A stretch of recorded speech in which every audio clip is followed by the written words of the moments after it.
The Dowager Queen, Fenway Park without a hair out of place, and at least for tonight, she goes to the ball like a young lady once again as the Red Sox take the field. The first ball ceremony, the Honorable Thomas P. Tip O'Neill, Jr., retiring after spending 34 years in the U.S. House of Representatives as a congressman from Massachusetts, and he has been Speaker of the House for the last 10 years. Throwing out the first ball to Rich Gedman. Here's the defense for the Red Sox, and all you've been hearing, and we asked the fella, Rice will be in left field. The wall will be his primary responsibility. Henderson in center field. Evans in right field as always. Strong arm. Boggs at third base. On the shortstop, he's a key man because with all these angles, especially right behind third base, he'll be going out on any ball hit to left field. Barrett's at second base. Buckner at first base. Gedman behind the plate, and Oil Can Boyd on the mound.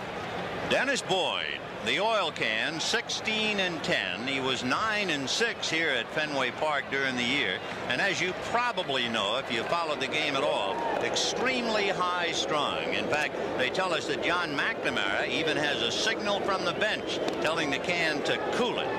He didn't throw as hard this year as he did last year. The key to his success is if he keeps the ball down, and among other things, with a good straight change and a curve. He also has a screwball, but it wouldn't really be called so much of a screwball as, let's say, he turns over the change. He's got 6 pitches, really, Vin. Fastball, curve, slider, screwball, and turns it over. He's got the straight change. He can sink his fastball, and he rides it. Bill Fisher says that he's got great natural ability, and he just doesn't go to one particular pitch when he's in trouble. He goes against some of the pitching basics because he rocks, but nobody's going to change him the way he's pitching. And, of course, he's got that thing that Satchel Paige always called the yellow hammer, which is the overhand curveball, and that's a good out pitch for him. He's built like the hour hand on your watch, and when he went to spring training in March, he checked in at 133 pounds. Well, they made tests on his liver, found he had non-contagious hepatitis, and he has puffed up now to 156. The Can spent last night with his in-laws in East Providence, Rhode Island, 43 miles away from Boston. There you see that overhand curveball that he throws, and he comes right over the top. He's got a little bit of a hesitation pitch in there. I tell you, he is a big Satchel Paige admirer, and one of the things I love, he said, some of the advice that Satch gave me, he said, keep the pitch in the strike zone, but away from the bat. One other thing about Oil Can Boyd, as we take a look at his delivery, you'll notice when he was interviewed on the pregame show, he was wearing glasses. But when he pitches, he does not wear glasses, nor does he wear contact lenses. I asked Rich Gedman about that, if he does anything special as far as the signs. He says, no, I don't like to do that, and he will cross me up a few times, even tonight. Well, Can said that he remembers pitching in a minor league game where he crossed up the catcher 30 times in 80 pitches because he couldn't see the signs, misinterpreted them.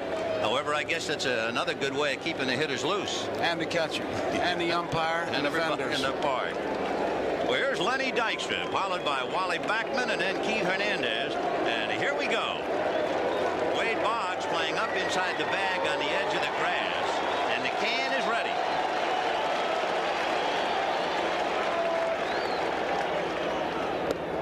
Ball one. Sitting up here, and it might not be quite as obvious on our screens, but the infield grass is cut almost in concentric circles. It looked like the mound was a pond and it had received a pebble. 1-1. There you can see some of the tracks. Whether that will influence a ball or not remains to be seen. I talked to Joe Mooney about that, Vin. He says it's just the tires on the mower. But along third base, there are some ridges, and Dykstra and Backman really have to keep it going as far as getting the Mets started. 1 ball, 1 strike. High drive down the right field line, hooking in the corner. If it's fair, it's gone. It's gone. Lenny Dykstra takes Oil Can deep, and the Mets lead 1-0.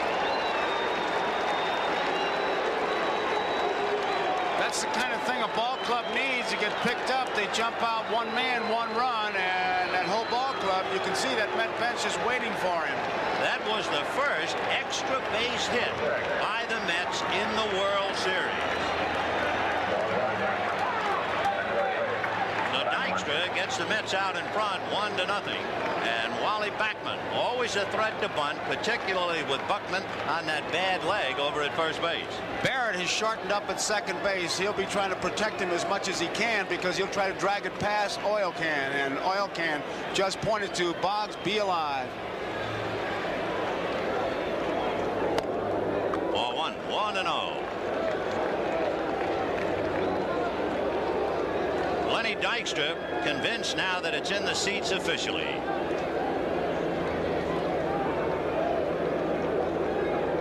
One ball and no strikes. The plate umpire is Harry Wendelstedt of the National League. Then you have Brinkman, Montague, and Ford with Kibler and Evans on the lines.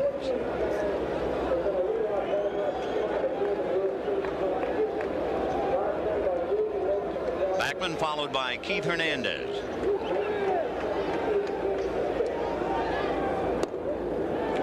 Two balls and one strike. That home run by Dykstra is the first time the Mets have been ahead in this series. And it took a little muscle from an unexpected quarter to provide us with the situation. Two balls and one strike. Ball three, and he's in dangerous territory, pitching high. We have a quick chance to look at the dimensions of the ballpark and some of the angles. 315 down the line. There's the monster, 37 feet high with a 23-foot screen atop it, falling away to 379. The deepest part is 420, the triangle, the V. 380 to straightaway right, and then right down the right field line. 3-1.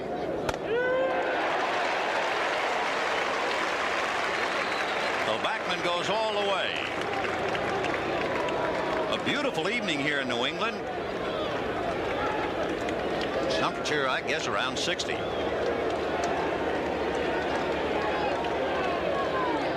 And there's a line drive base hit into right field. Sounded like the bat cracked at least. It didn't break, but Backman singles, and the batter now will be Keith Hernandez.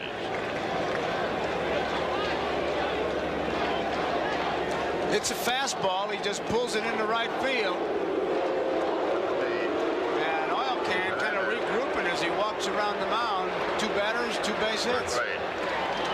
So a home run by Dykstra, a single to right by Wally Backman, and now that brings up Keith Hernandez, a .310 hitter who was 33 yesterday. Hernandez with Gary Carter to follow.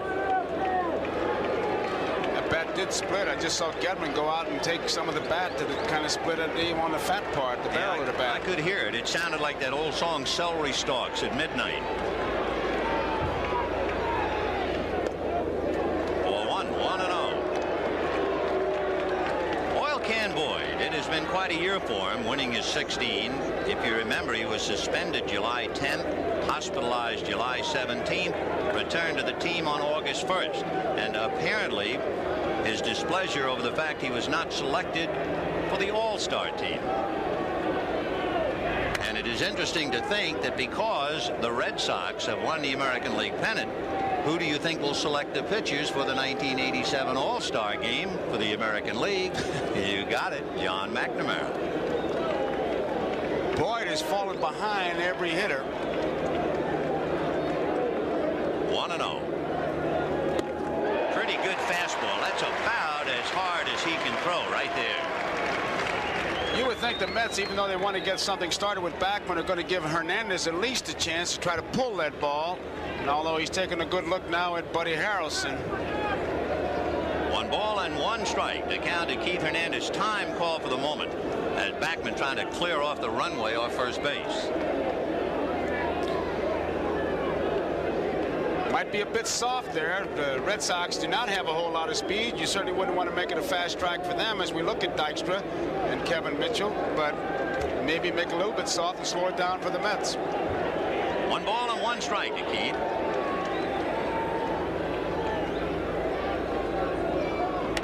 The Can has a high set. He doesn't set her on the belt buckle. That set, his hands were together up around the letters, and then he was trying to fool Bachman with his head. When he goes set, there's not much to hide behind.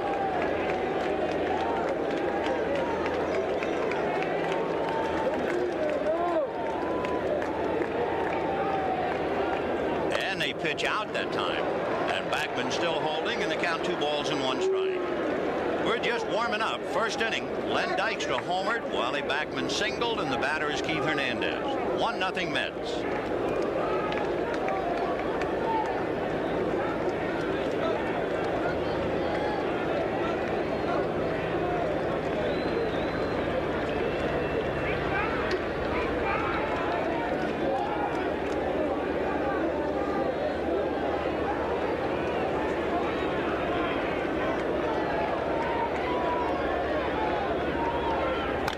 Little foul off to the left and out of play, and the count 2 balls and 2 strikes.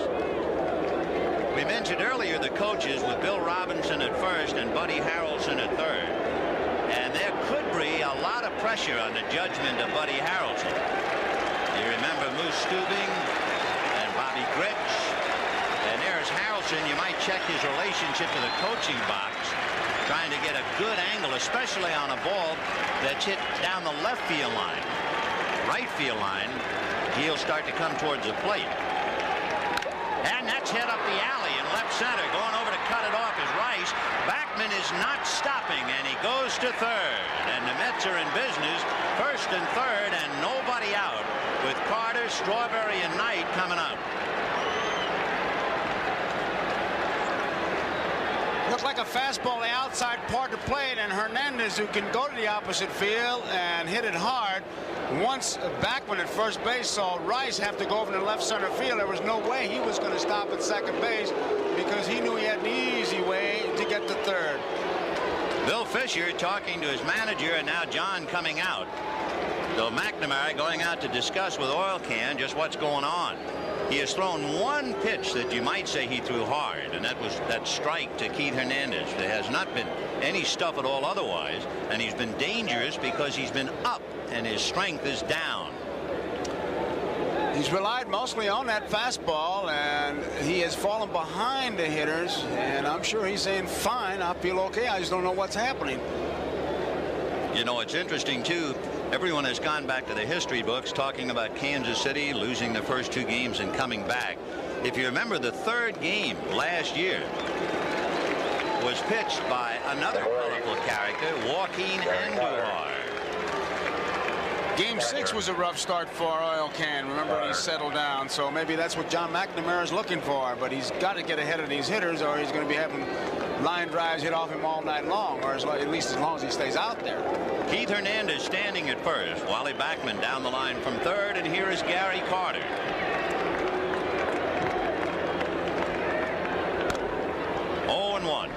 Carter, as we have talked about, has been hitting a lot of balls up the middle. They try to shade him that way. He got himself into a dreadful slump in the Houston series. One reason being he was trying to pull everything, and in taking his stride into the pitch, he was landing on his heel. That opened him up, and his head would bounce, and he was really losing the outside pitch completely. 0-1. And he hammers it to left center, and that's going for a base hit into the wall. Bachman will score. Hernandez to third, and Carter into second with a double, and the can is leaking in the first inning.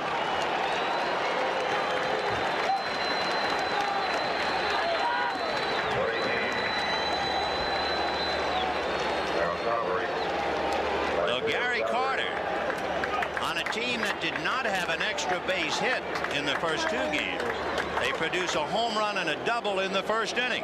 And now, with first base open, Darryl Strawberry will be the batter. Sammy Stewart is the long man. He's first up.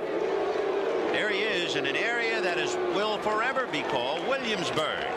That bullpen was established in 1940 when the kid came here, Ted Williams. Carter's ball is well hit. Nothing fluky about it. It's in the gap. Henderson plays it off the wall. So now Strawberry, who has had such a bad time, he has struck out 16 times in 8 postseason games, with a chance to get well and get well in a hurry. First base open. On the corner. Hernandez at third. Carter at second. And nobody out in the first inning. Strawberry, the 5th man to come to the plate. Put on an absolutely awesome show in batting practice. But that was batting practice.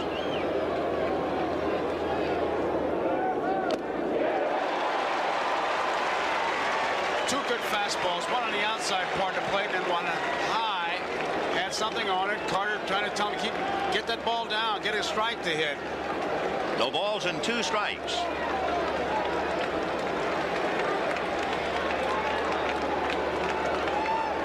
Got him just low. Just missed the knee. 1 and 2. Interesting. No breaking balls, no off-speed pitches. Another fastball. This is the pitch that he's been taking low inside, but it's out of the strike zone. Good pitch with 2 strikes. He can work on him. 1 and 2 to Darrell. Fouled off. On deck, Ray Knight.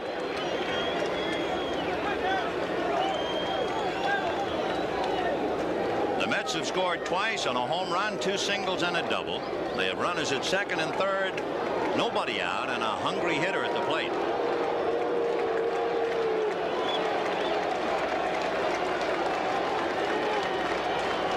Foul back.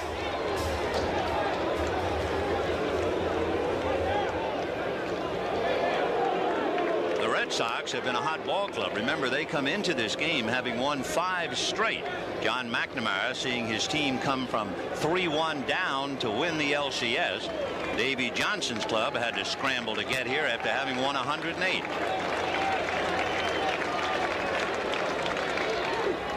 In the dirt.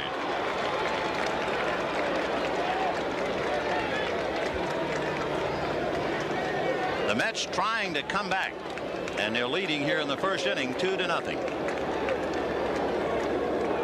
2 and 2 to Strawberry.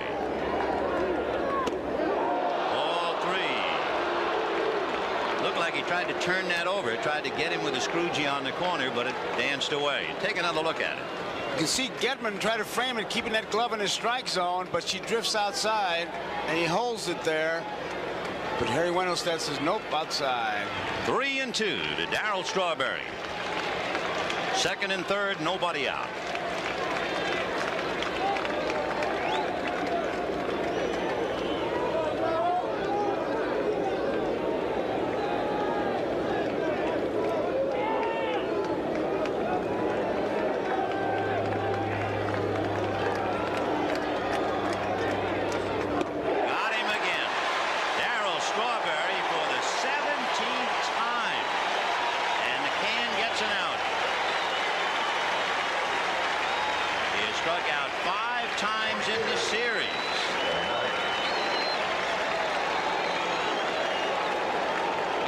First base still open, and the batter is Ray Knight. Mets 2, Sox nothing.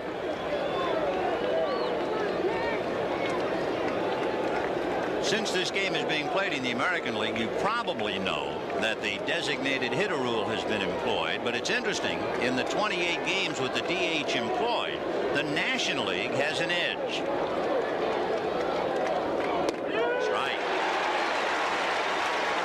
We talked about maybe the possibility of oil can crossing up Gedman. Sometimes with our center field shot, you wonder how you can make sure a pitcher can see you. You do it with flaps, and sometimes use your fingers as decoys, and then you count the number of times he may pat one leg or the other, and that's what you make up before the game. Let's see if he does it. There it is, right there. 0-1. Ground ball wide at third. Boggs has a play at the plate. They've got Hernandez and Carter, and Boggs will throw to third, and they'll now go after Carter. Owen now looks at third. He's going to lose the play. Everybody's safe. Oh, did they mess it up? I think that Gedman was the key to that play. There were 2 men at third base. Carter and Hernandez were going back, and Gedman gave the right here. Now Boggs makes the play, sizes it up perfectly. Now they've got him hung up. Now Gedman hasn't hung up. Hernandez going back. He just runs him back. He's all right because Carter was right there. You can see that Owen starts to chase him back. And here's where they lose it. Right now you ask for the salt and pepper, take a bite out of it. I tell you, year in, year out, day in and day out, the biggest disappointment I think you get in watching big league teams, how often they mess up a rundown play. It's a simple fielder's choice, no error involved. Bases loaded, 1 out on a monumental break, and here is Danny Heap for a strike. This is where your pitcher really has to pick up the ball club, and he's going to try for the strikeout. If nothing else, to say, hey guys, let's all settle down and it'll begin with me. 0-1 to Danny Heap. Hernandez, Carter, and Knight all out on the line. And there's a line drive base hit. That was an expensive mess up by the Red Sox. Carter will score with Hernandez. It is 4-0 New York. So Danny Heap, the designated hitter, lines to center to drive in 2, and the Mets have gotten the drop on the Red Sox. It's pretty obvious that even though they didn't work out yesterday and they thought the rest were doing good, the Mets would come out and really charge it.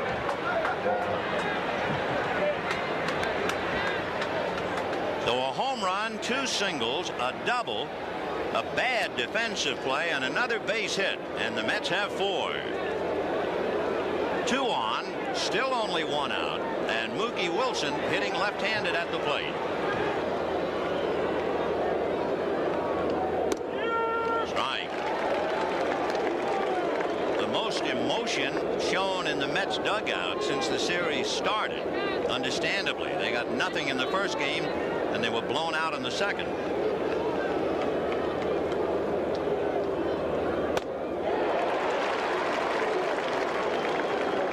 At first, Danny Heap. At second, Ray Knight. 1 out and 4 runs in the bank.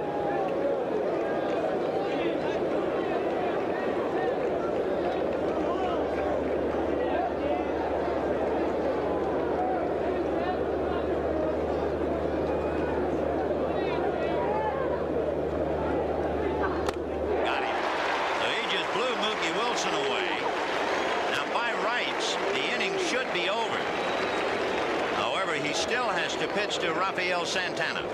And it was interesting on that sequence. He shook Gedman off 2 pitches to make sure he came back to the fastball. And you can see how high strung and hyper Oil Can is. He really took that upon himself to say, I'm just going to blow it right by him. Years ago up here, they had the battle cry Spawn and Sane and 2 days of rain. Earlier this year, the battle cry in Boston was Clemens and Boyd and Fill the Void. There has been a sizable gap, but their pitching has improved dramatically. But they're down by 4 in the first inning. Strike 1 to Rafael Santana, the 9th man to come to the plate in the first inning. Sammy Stewart is long since ready. If they need him, he's just a spectator in the bullpen. Ground ball speared by Boggs, the short way to Barrett, and they get the force on Danny Heap. 4 runs, 5 hits, and a downcast Boyd, leaving the field trailing 4-0. Oil Can Boyd. And here's the play that really hurt him in that inning. Gedman has the ball. Hernandez is hung up. Now Gedman's running him back. And right here, if he keeps running him back, you'll notice it's cut off, but there is Carter at the third base, 2 men, and now Spike Owen has the ball, and he's going to lose the play by looking, double clutching, and he's in no man's land. If Gedman runs him back, he's got a whole welcoming committee of Mets there, and you tag everybody, including the third base coach, if you have to, and one of them's going to be out. Had Gedman just held on to the ball, and the Mets would have had 2 runners at third base, Rich would have tagged both probably instinctively, and the runner who would have been out would be Carter. Third base belonged to the runner occupying it at the time, and that would be Keith Hernandez. Here's the defense for the Mets. Mookie Wilson in left field, Dykstra, who got him off and running in center field, Strawberry, Knights at third, Santana, Backman, Hernandez, Carter behind the plate, and Ojeda.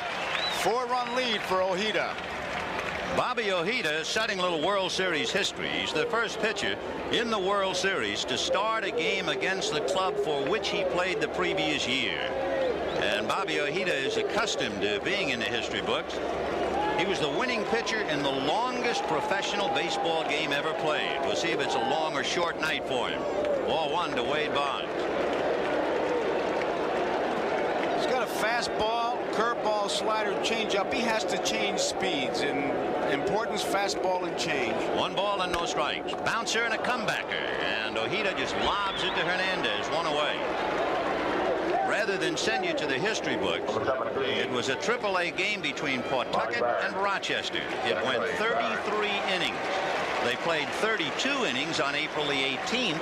Then they had to play the 33rd inning on June 23rd.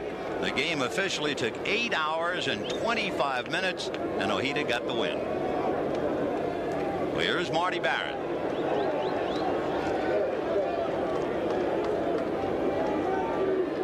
One away, bottom of the first. The Red Sox have been a first-inning ball club offensively all year.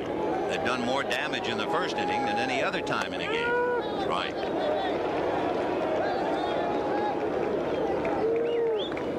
Ojeda, when he pitched here, had a lifetime record at Fenway of 20-17. He was 4-7 at Fenway last year. Ground ball backhanded by Ojeda. And just like that, he handles 2 of them. So 2 out in the first inning on comebackers. That second play's a dandy. Much like the home run takes the air out of the momentum when you come back with it. If Ojeda can get him 1, 2, 3 and as easily as it looks, and he just backhands this one, it's going to really take the air out of the balloon. And Bill Buckner coming up. 2 down in the first inning, 4-0 in favor of the Mets. Buck hobbling but playing every inning just about. And Harry Wendelstedt gesturing, I believe, to take a sign off the center field wall. That's what it was.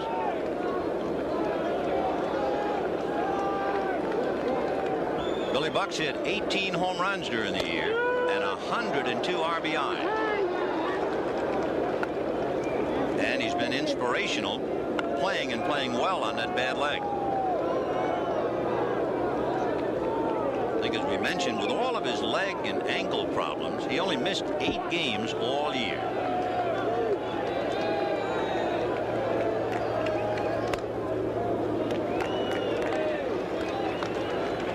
One and one. The count to Bill Buckner. 2 out in the first inning. The Mets leading 4-0.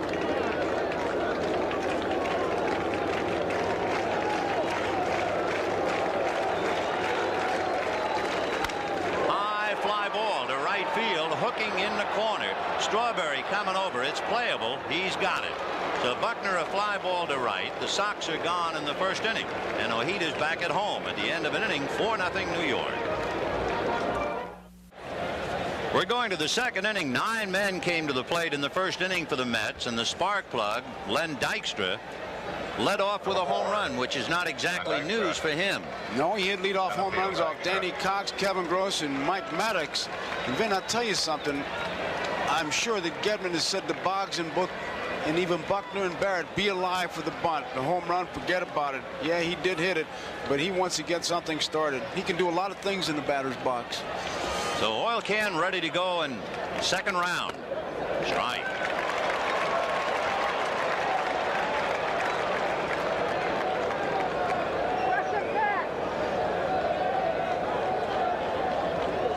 No balls and 1 strike. In there. Strike 2. For the Can, who struck out 2 in the first inning, his high this year. He struck out 10 in Texas.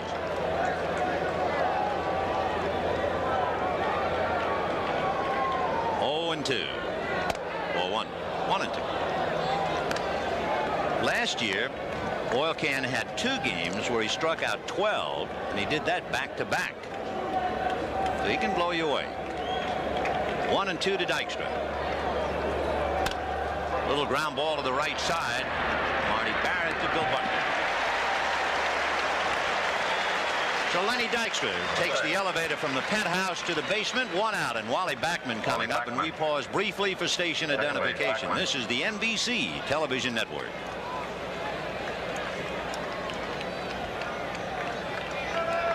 Wally Backman coming up, with the Mets leading 4-0 in the second. That was the first real good breaking ball that Oil Can threw to get Dykstra. He's been relying on the fastball. Ball 1-0. There is a feeling around that since the Can is not throwing as hard this year as last year, the screwball might be taking something away from him, and the slider has not been as sharp as it was last year.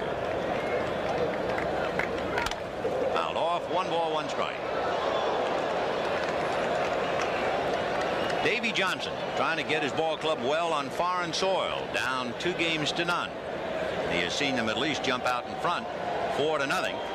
And remember, they did not work out here yesterday.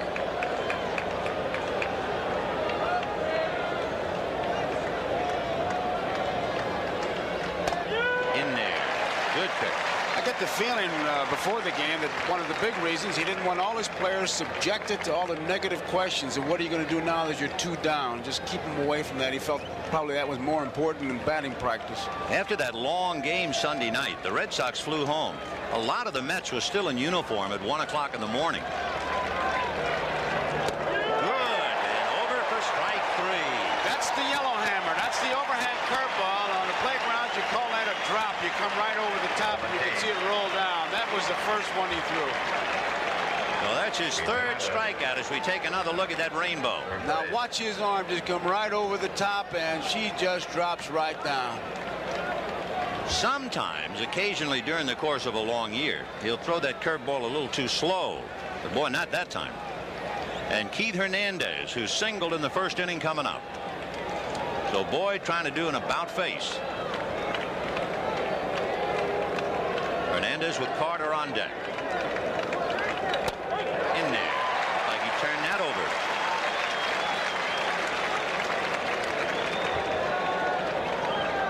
Gary Carter waiting his turn.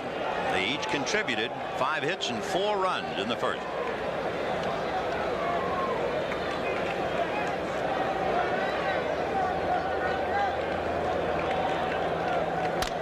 And tried to pull an outside pitch and grounds it to Buckner, who hangs it to Boyd, who did a little toe dance and hit the bag. So Hernandez, who likes to go the other way, hit a pull on an outside pitch and rolled out.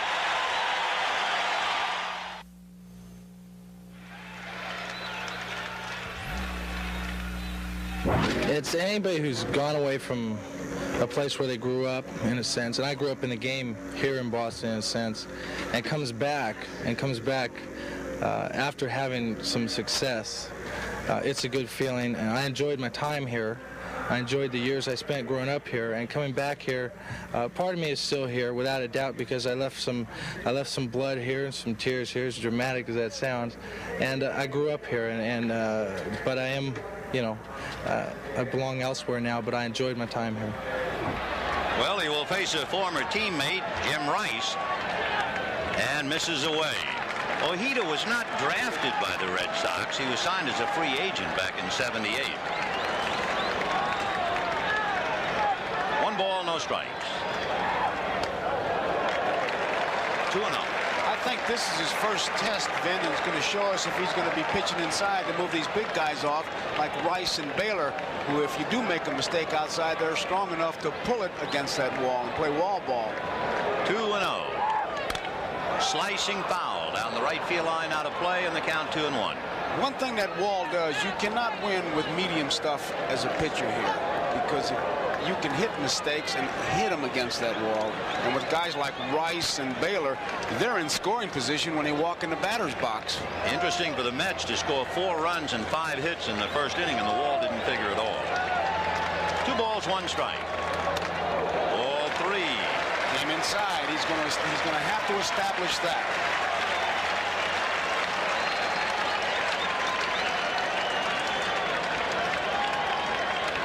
Three balls, 1 strike. On the corner. So high and in, then he works on the outside corner and goes 3-2. Both catchers really checking these peakers in this ballpark. Gedman and Carter looking right up at him. 3-2. Fouled away. Rice will be followed by Baylor and Evans. The number 4 hitter in the inning was Bobby Ojeda's best friend on the ball club, Rich Gedman. Ojeda, you might remember in Game 2 of the LCS against Houston, made a big play to tag Kevin Bass at the plate. He was all over the place in that game. This is just as big, if not bigger. Right on the outside corner. And Rice is caught looking. 25. He wasn't sure of that pitch at all, but it doesn't make any difference how sure or unsure. It was called a strike. So you be the umpire.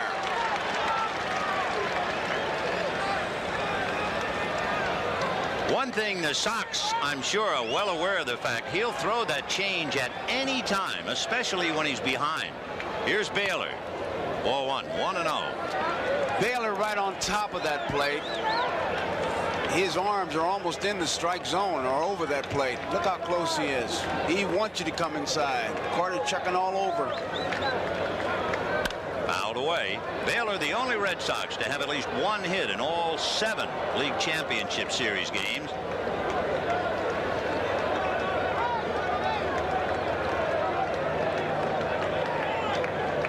Baylor, all told, has hit in 10 straight. Baylor, who was the designated sitter in New York, now gets a chance to rough up a former teammate. He played with Davey Johnson in Baltimore. 15 years he has waited for this moment, and he's in the World Series. That was interesting. That was a new ball he put in play after fouling it off, and Baylor wanted to check it before he even threw it. Maybe the pollution is greater than I think. 1 ball and 1 strike. Ball 2, 2-1. Usually pitchers like to pitch away from Baylor, particularly here in Fenway, and throw him a lot of off-speed pitches. Rice is still ticked off about that strike 3 call. 2-1. Ball 3, so he went 3-2 to Rice and got him, and he comes back 3-1 to Baylor. It's very difficult as we look at Davey Johnson to pitch Baylor any place but away, and if you don't have the real good spot, he can flick that bat and play wall ball with you. 3-1 to Don. And that's hammered to left field, high and deep and off the wall.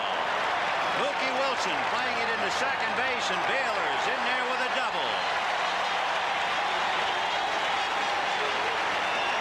That was not a hard swing. He just kind of lifted that ball.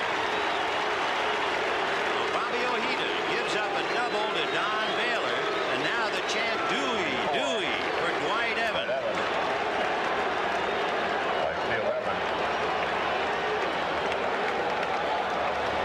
There it is, and Mookie Wilson plays it well. A high towering drive. Mookie was right there, 2-base hit. Now here is Evans now trying to help the Red Sox get back. Baylor at second, 1 out in the second inning.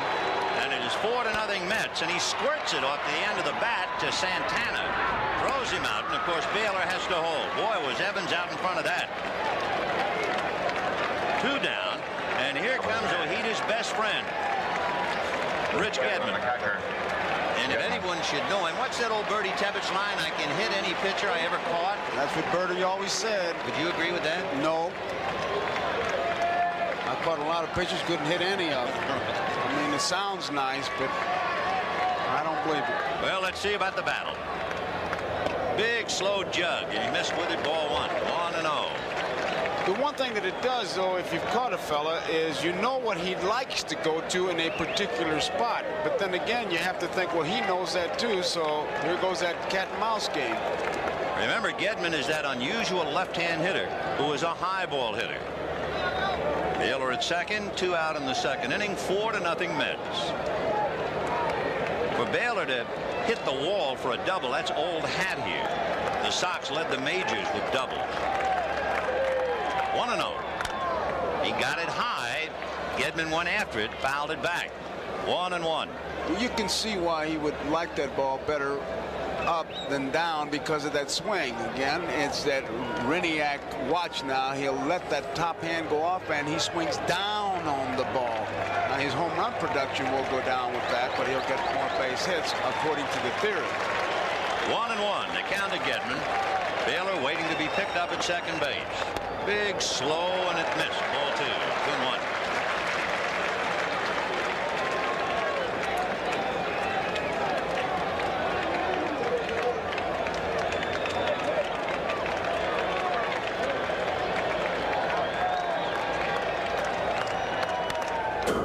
He came back with pretty much of his best fastball in the count 2-2. Ojeda handled a couple of comebackers in the first inning, struck out a batter in the second, and of course that's a key.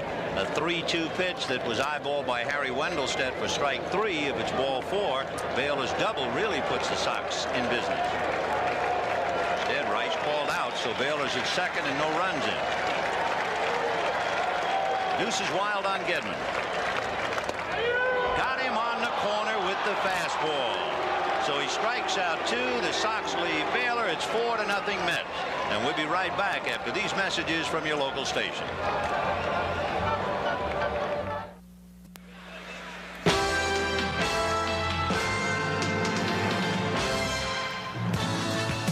Tonight's game is brought to you by Nuprin. Discover Nuprin strength.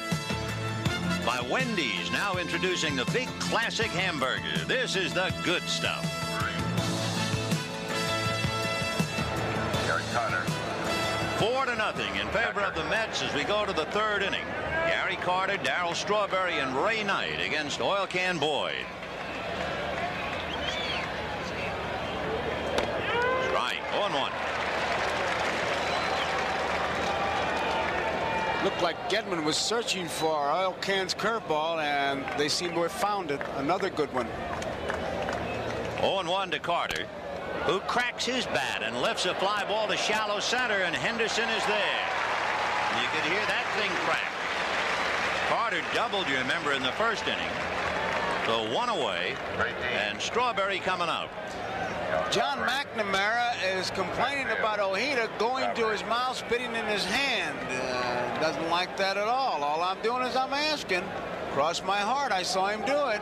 Remember the 2 games in New York? He tried. It was good. And with the cold weather, they were allowed to do it. I don't think that there was any provision for that tonight, because the weather is really almost balmy. 0-1. His finger. It wasn't even his pitching hand, but anything to upset a pitcher. Well, here's Strawberry. It looks like he inherits an 0-2 count. Ball 1. I'm sure you get to that point after a while where you walk up to the plate and you think, is it already 0-2? Well, I tell you, he's in one of those things. You're confused and you're getting all kinds of advice. Fastball hit down the left field line, starting to curl foul. And well out of play. When it's considered a slump, you go to your batting coach, and the old age-old baseball thing, a slump is like the common cold. It's going to last 2 weeks, regardless of what you do. But the toughest thing is just to be able to discard all the friendly advice you get on your way to the batter's box. 1-2. Well, he got out in front of that fastball and pulled it into the Sox dugout. So he got the pitch he wanted and went out in front of it. You're not hitting, you have really no good idea of the strike zone, and that ball was low inside, out of the zone. And he hits that one to right center. Henderson, however, is there. So 2 down, top of the third, and the batter will be Ray Knight. The Mets had a home run by Lenny Dykstra. That started them off in the right direction. They had 4 more hits, including a double by Carter. The Sox messed up a rundown play, and the Mets put 4 in the bank. The Sox had a 1-out double by Baylor after a key strikeout call against Rice opened up the second inning. And we're now in the third. 0-1. That was interesting. We saw Gedman give the sign. He gave the sign, shook him off, came back, and then he indicated overhand curveball. I've never seen a sign given like that. It was just rolled his wrist. 1-0. Fouled off first, down the line, and out of play. strike. It was Ray Knight who hit the ground ball to Wade Boggs. The Sox had a golden opportunity and they were unable to get an out. Popped it up on the right side. Barrett going out looking for a little help. Evans comes along behind him and it'll be Barrett anyway. So the Mets are out in order for the second time. That's 8 in a row retired by the can, but it's 4-0 New York. Bobby Ojeda going to work in the bottom of the third. The Mets leading the Sox 4-0. It'll be Dave Henderson, Spike Owen, and then Wade Boggs.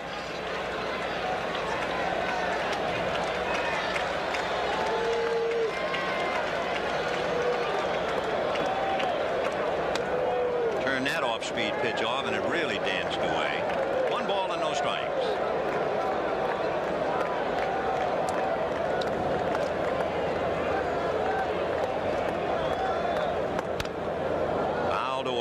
The Sox know how good a pitcher Bobby Ojeda can be. Remember 2 years ago when the Detroit Tigers ran away? They were 35-5 at the start of the year.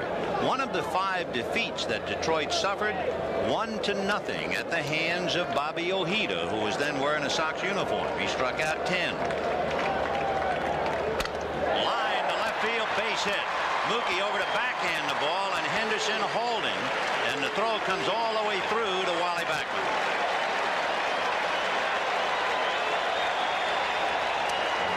You have to establish inside here, but if you miss your target, the wall makes you pay a big price. Here's Ojeda to Rice, inside.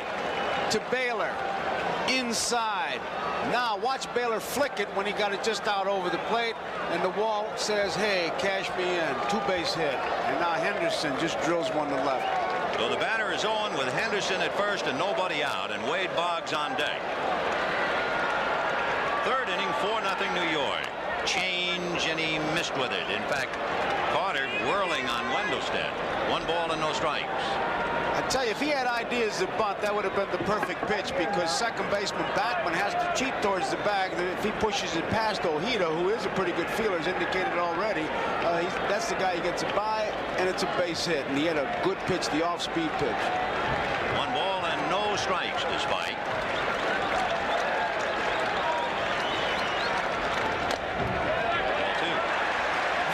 The feeling watching Carter constantly looking down to first base that he thinks Riniak may be stealing some signs. I mean, I shot from center field. He's looking all over the place. There he goes again, down first base, and Walt is out of the coach's box. Henderson held on at first by Keith Hernandez. In there. That time you saw him, he looked up at Spike Owen, and he looked at first base. He's checking around.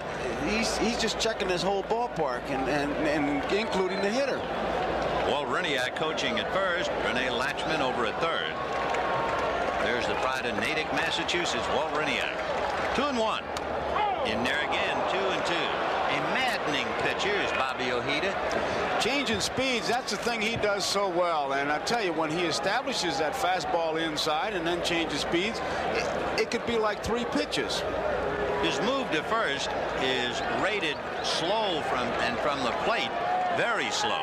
Though he's borderline average trying to throw to first. We haven't seen him go over there. Check swing, a looper tonight, back to first, not in time. Owen lines to third, 1 away, and the batter will be Wade Boggs. Wade Boggs, who tries to put in his mind a pitcher in the American League who is similar to Ojeda, names Charlie Lebrand as the guy. And his target would be from the speakers in center field to the left field line. Low with that big gap in first, between first and second. Look out. Remember, he hit back to the box in the first inning. Ball 1-0. Interesting about the Sox, they won 51 games at home this year, but they only hit 55 home runs at home. This is a whole new Boston edition. Ball 2. 2-0 to Boggs.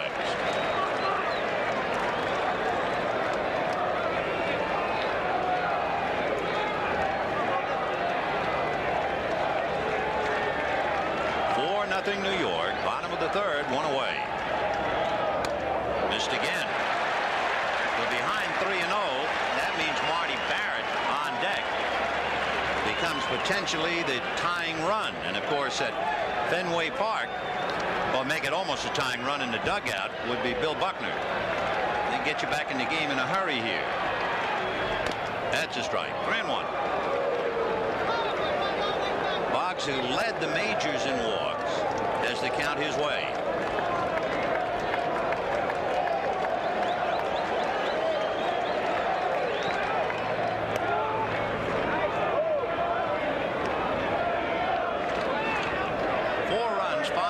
For Davy Johnson and the Mets. No runs, 2 hits for the Sox and John McNamara.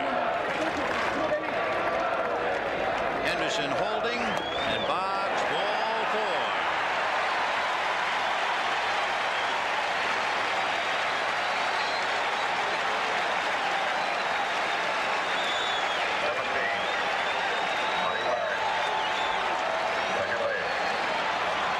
Well, Marty Barrett, who hit back to the box but sharply. Remember, it was backhanded by Ojeda. Barrett coming up, and then Buckner. And Hernandez just motioned it back, but now he hits over here. Be alive. He likes that ball inside to slice it that way, and in and out, inside out swing. And ball 1. So Ojeda now perhaps trying to be too fine, and he's behind yet to another hitter, and Carter going out to say, let me have a strike.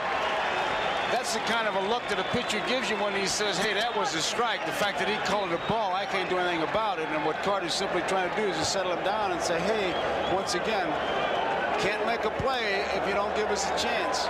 And it's not as if it was, let's say, an American League umpire who was unaccustomed to calling balls and strikes with Ojeda. Harry Wendelstedt is in the National League. 1 ball and no strikes to Marty Barrett. In there. 1-1. 2 on. You have Henderson at second, Boggs at first, and Barrett at the plate. Buckner on deck. 1 away.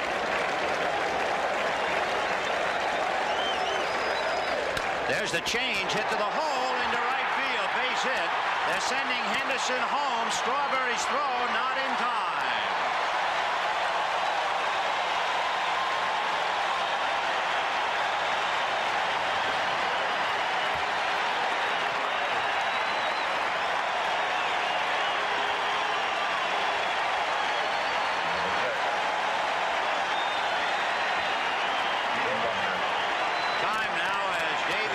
Going out to talk to Ojeda.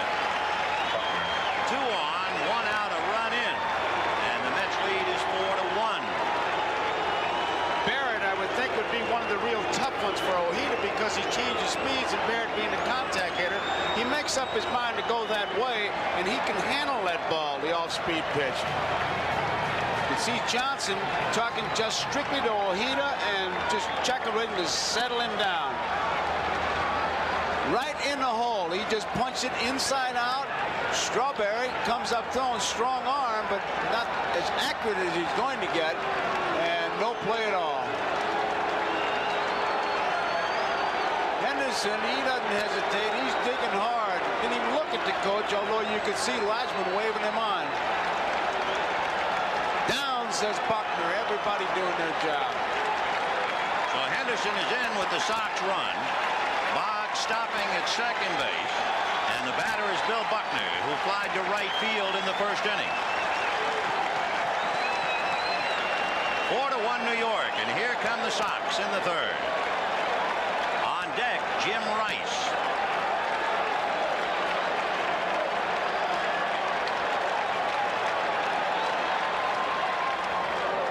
Right, 0-1, outside part of the plate.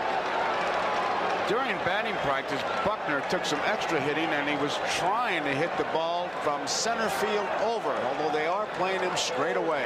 Remember, he hit an off-speed pitch Sunday night for a base hit to right field. Part of the book on Buck is to throw a lot of slow stuff. He has a tendency to ground the ball. That's one reason, along with his bad wheels, why he led the major leagues. In fact, he was second in grounding into double plays. Fastball, hit down the line, foul, and out of play. 0-2. That's the thing he wants to do. That's why many people think that the left-hand hitter in this park is really better off than the right-hander, because you don't really have to hit that ball that hard to the opposite field. And if you pull the ball with any kind of power, you can reach the seats down the line, and you have a lot of room in right center field. But left field, you don't have to hit it that hard and hit that wall. Interesting. You know, the Red Sox have produced a batting champion 18 times and only 2 right-hand batters. Barney Lansford and Dale Alexander, the only 2. 0-2 to Billy Bucks. Curveball, and he just did get a piece as he throws his bat at it. That's the new term in baseball. It's the emergency swing. In case it's close, it's an emergency. Get a piece of it, and he does. He's fooled on it, and there goes the bat. Now that's really the Charlie Lau theory overdone, I believe, then. Yes, except he's only struck out 25 times all year. Mel Stottlemyre sweating out Bobby Ojida's performance right now, the Mets pitching coach. 0-2, the count to Bill Buckner. And Dykstra has moved over towards left center field. They expect him to hit from center field to the left field line.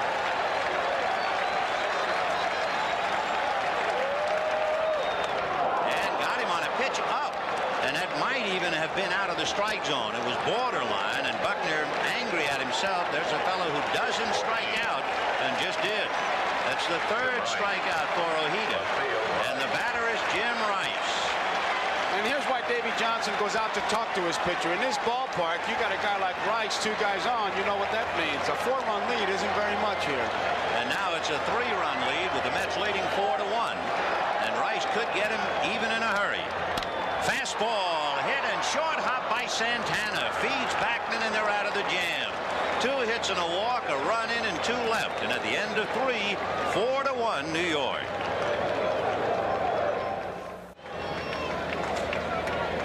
That's the wall as Danny Heap steps in. Heap followed by Wilson and Santana. When Fenway Park was built in 1912, the first wall was made of wood, but they had a fire here in 34, so they had to rebuild it. And it was made out of tin with thousands of metal rivets to keep it in place. There's a ladder that goes alongside the scoreboard to the top of the wall, and if the ball hits the ladder, no one has any idea of where the ball will go. It went from wall to tin to fiberglass-like surface, which it has now. Besides the scoreboard and the ladder, when Freddie Lynn came here, they had to pad the wall to make sure he wouldn't be injured. Fly ball into center. Dave Henderson is there. 1 down. The wall is 37 feet high. As you look at the padding, there's two feet, I believe, of concrete below the pad. Then atop the 37-foot wall is the screen. And behind the wall is Lansdowne Street. And then you go on a little bit more and you get to the Massachusetts Turnpike, and if you keep going, Commonwealth Avenue. Here's Mookie Wilson. Mookie went down on strikes in the first inning. It's pretty apparent that Oil Can, starting ahead of those hitters now, has found his curveball. He's turning the ball over, and he seems to have settled down. In between pitches, because so much has been said about the wall, left field here is almost a museum. Since 1939, there have only been 3 left fielders: Ted Williams, Carl Yastrzemski, and Jim Rice. And on the scoreboard, there they are. If you look at the scoreboard, there's a long white line under the P for pitcher and between the runs and pitchers when they give the scores. We'll show you that for good reason. Hopper to Barrett, and the play goes to Buckner. 2 down. It is in a sense ironic as we look at the scoreboard in left field.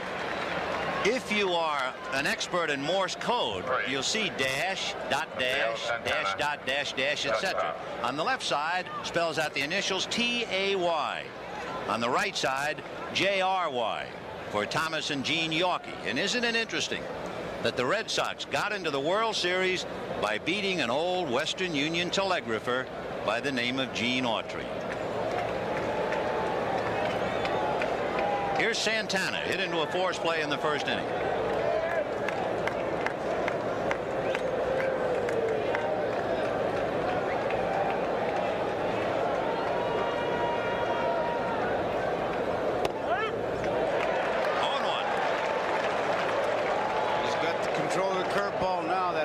Curveball. He is just dropping it right off the end of the table. Oh, he's on a roll. He's retired 10 in a row. 1 ball and 1 strike. So the question now is, has the horse disappeared out of sight, or can the Sox catch up, giving the 4 runs in the first inning? Oil Can Boyd had really settled down.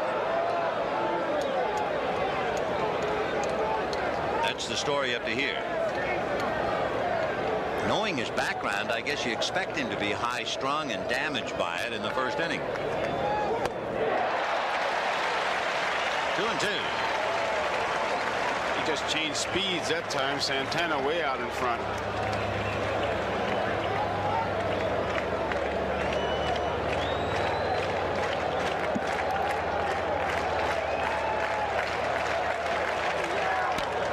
Ground ball to third, trying to time it as Boggs. Santana runs pretty well, but Boggs shoots him down anyway.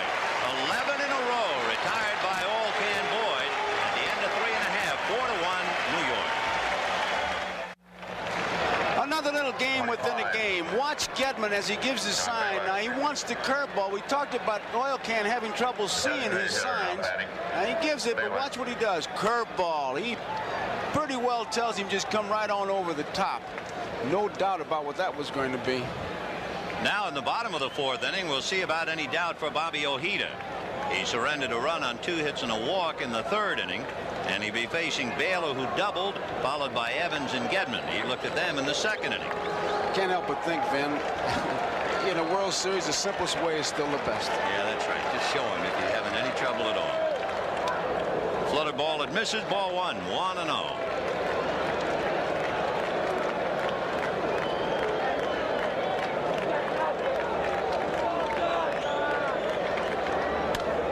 Pops the change foul. Ray Knight coming over along with Gary Carter. Neither man will have a play. One of the things about pitching inside in this ballpark, if you miss, you want to miss towards the right-handed batter, because you want him, if he swings, to pull it foul.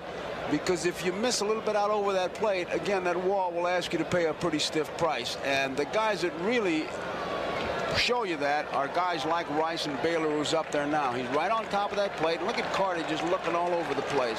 1-1. Well, 2-1. The temperature tonight at the start of the game in Boston, 66 degrees.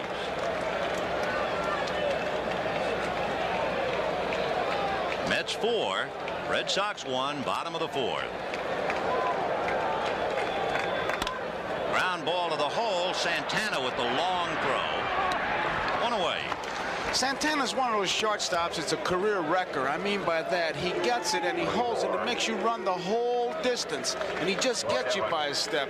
There are other guys that'll throw you out 2 feet from the batter's box, but not Santana. Now watch, he'll hold it, and now he flicks it, figuring an accurate throw is better than a hard throw, and Baylor had to run the whole distance. Santana is the opposite of Sean Dunston of the Cubs, who has an incredible arm. He just picks the ball up and throws you out by 50 feet if he can. Well, see, he's a career saver. Yeah. Here's Dwight Evans. He takes ball 1. Dewey grounded to short in the 2nd inning. 0 for 1.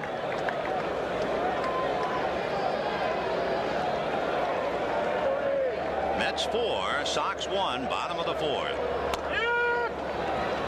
The Red Sox came from behind 39 times this year. The Mets, of course, have had their share of tough wins. We've got a long way to go here in the 4th.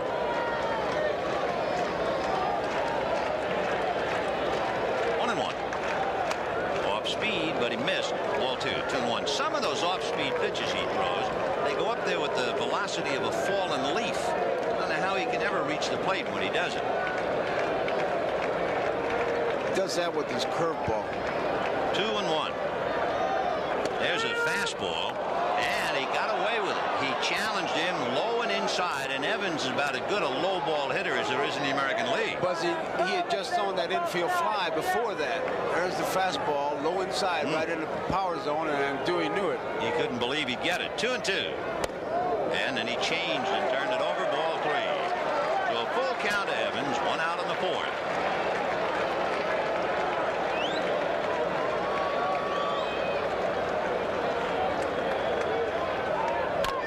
And a chopper out in front of the plate. Carter's on it in fair ground and throws him out. He made him chase a bad ball. It was out of the strike zone. It was high. So 2 down in the 4th inning, and Rich Gedman coming up. Here's the pitch.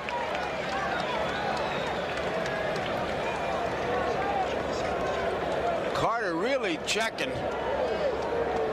You wonder how you can protect yourself as we watch Carter make the play. Ball 1 to Rich Gedman. Usually you ask your first baseman if he's playing a normal position, can you see my signs? If he says yes, then you know you're opening up too much. And he's just looking at everybody, both Latchman at third and Riniak at first. Off speed, they're going to check at third. No swing, says Dale Ford. And the count 2 balls and no strikes. Gedman had 16 home runs this year. Interestingly enough, 14 of them on the road, including 2 grand slams in there. It's a pretty good shot to right field if you don't go down the line. Down the line is only 302, but it falls away to 380.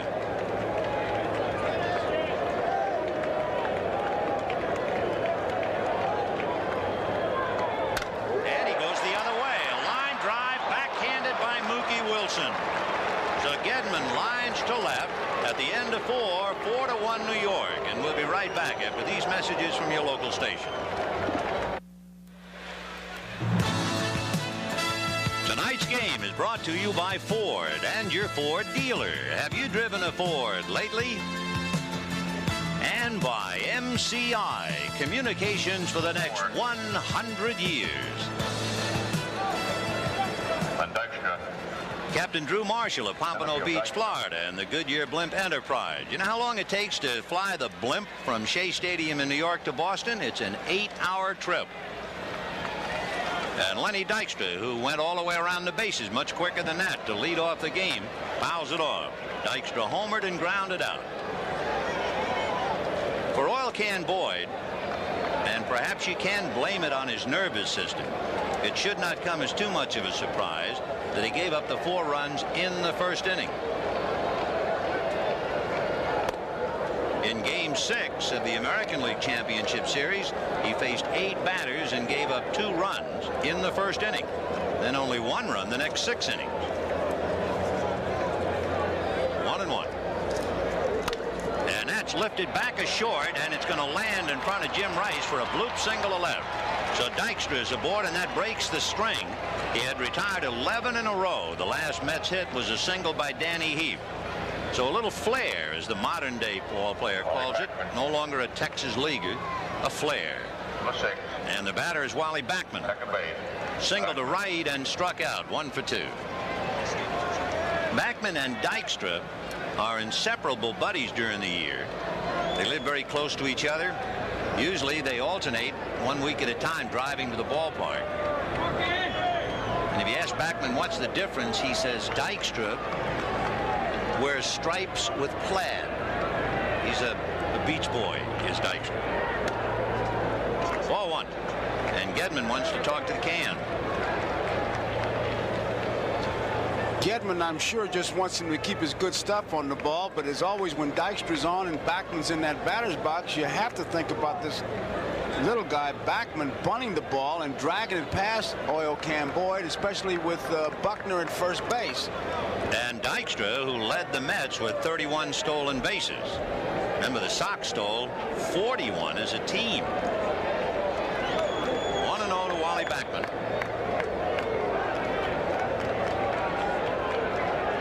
They've got Oil Can and Gedman thinking, and Barrett will have to be the key man at second base to protect Buckner at first base. So they break up the infield, Dykstra and Backman do. Boggs short on the grass. And there goes Dykstra, hit and run foul ball, and Backman tried to fight it off, hit it into left field, and fouled it into the stand. He picked the right man because Owen was covering, and that was a good piece of hitting on the part of Backman because he saw Owen and he's just going to punch that ball even though it was inside. I tell you, these two guys, when they get on, they cause more meetings. Like right now, there's Oil Can Boyd and there's Barrett out there talking. Dykstra still looking at Harrelson to see if anything is on. There's a pretty good reason, I think, because Dykstra had a tremendous jump. The Can really didn't even look over there, and I think Gedman and Barrett are going out saying, look, this guy runs, you've got to at least look at him. Watch his jump. See, Boyd never looked. He started early. He started early too, yeah. Oh, and stopped. If he'd have gone that first time, he might have stolen that base. 1 ball and 1 strike to count. Well, we'll keep an eye on Dykstra. Nobody out in the 5th inning. 4-1 Mets. 1-1.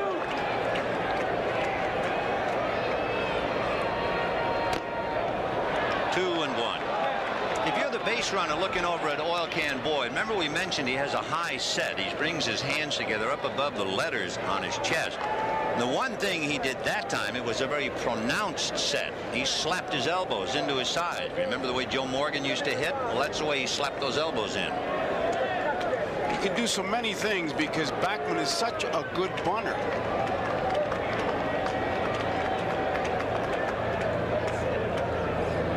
Going to go over now. Of course, it figured. He got away with it when Backman swung at that pitch. Dykstra's trying desperately to read the Can's move. He's really bearing down, as you can see on that, and he had ideas. Pretty good lead, too. He's going 2-1 and swung on and hit to Buckner. He had another good jump. In fact, I was surprised Boyd didn't throw to first because he had such a good lead. So Backman pops out or grounds out it to Buckner, moving Dykstra along, and the batter is Keith Hernandez. He had 3 steps as he was going towards the plate. Now you can see Dykstra though looking towards the plate because the hit and run play was on. He wants to see what happens. It was not a straight steal. The other time he had such a big jump that I thought maybe that Backman might even take that pitch, which he certainly can do. Well, now with 1 away, Hernandez trying to pick him up. Dykstra at second in the 5th inning, 4-1 Mets. On deck, Gary Carter. Hernandez singled to center and grounded to Buckner. When he grounded in the 2nd inning, it was a little surprising. We were expecting Hernandez to hit like Boggs, in the sense take the outside pitch and go the other way with it here. He tried to pull it and just hit a little ground ball. Jim Rice is pinching the middle, as is Dwight Evans in right. So they're giving Hernandez the lines in left and right.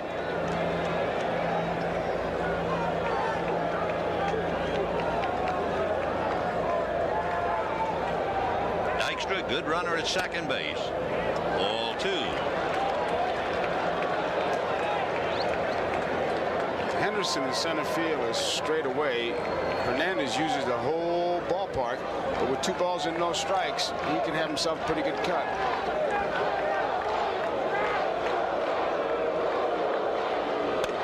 In there. Probably the hardest swing Hernandez took in the series was that out to Dwight Evans right down the right field line at Shea Stadium. He was going for the downs that time. But now they count 2 balls and 1 strike.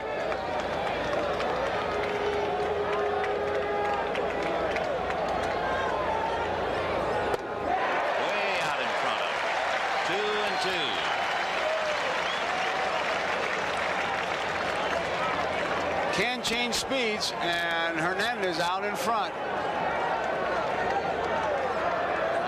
He knew it.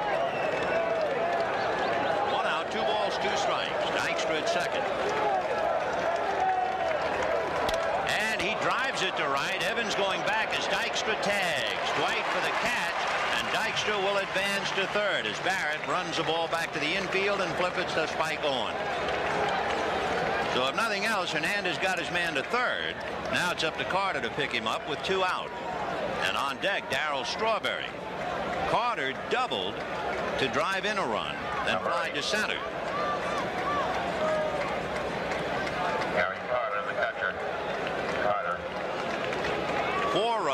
6 hits for the Mets, 1 run, 3 hits for the Sox. We're in the 5th with 2 out. Lenny Dykstra on the bag at 3rd.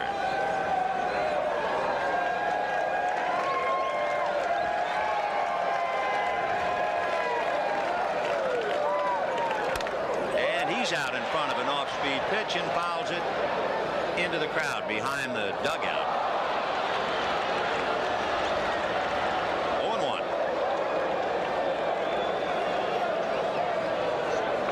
Carter has been a big RBI man for Davy Johnson and his crew all year long. Picked up an RBI, his 2nd of the World Series, when he doubled in a run in the 1st inning. Now he has a chance to pick up his 3rd. There it is again, curveball. Dykstra bluffing down the line. And the curve is popped up, and going out to get it on the grass is Spike going, and that's that. The Mets lead Dykstra at 3rd. And at the end of 4.5 innings, the Mets score, and the Red Sox won. It's a curveball that gets Carter, and it was just a weak pop fly, but just watch his reaction.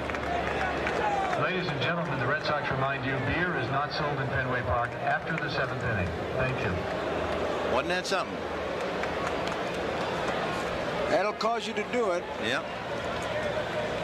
Slow curveball, and you pop it up, and we go to the bottom of the 5th. 4-1 Mets with Henderson, Owen, and Boggs in that order. You know, when the series started, we talked about the fact that the Red Sox and the Mets, in a sense, shared one thing, the common rivalry with the Yankees, and it has not been forgotten in Boston. There was a sign here at Fenway Park. It said, Sox 2, Mets nothing. Yankees, no game today. Henderson single to left field in the 3rd inning and do 1 for 1. He's a perfect example of what that wall will ask you if you make a mistake. He likes that ball up, out, away from him. You have to get it inside, because if you get it up and away, look out. On the corner as he throws that off-speed pitch. And the count 1-1. Bobby Ojeda leading 4-1 in the bottom of the 5th. 0-2. See how they're trying to pitch him way down off speed.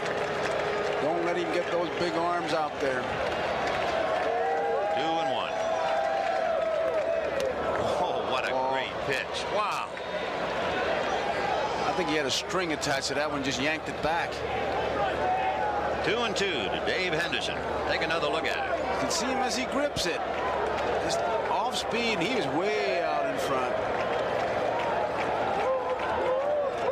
And another one. You talk about trying to defuse a bomb. That's what Bobby Ojeda does. He stands out there and throws change after change. If he makes a mistake, he gets killed. Instead, he picks up his 4th strikeout. The oversimplification of pitching is to keep the hitter off stride, and there was the classic example. The Reds, a very good team in the National League, very good hitting team. He struck out 10 in a game against them.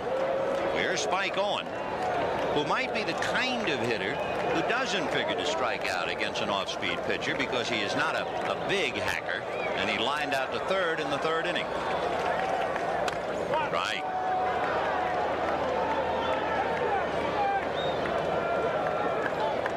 Spike followed by Wade Boggs.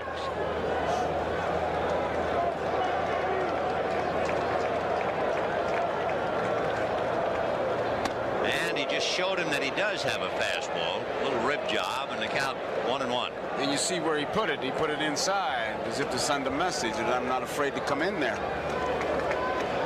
1 ball, 1 strike.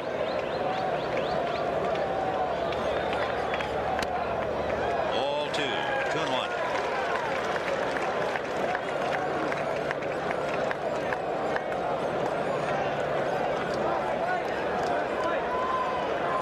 About as straight away as you can get. Fastball hit to the right side, smothered by Backman, who throws him out. That's strictly going to dirt and get it. Davy Johnson really likes Backman. I'll tell you, he says the chemistry and the drive that Backman has just goes right off the Richter scale.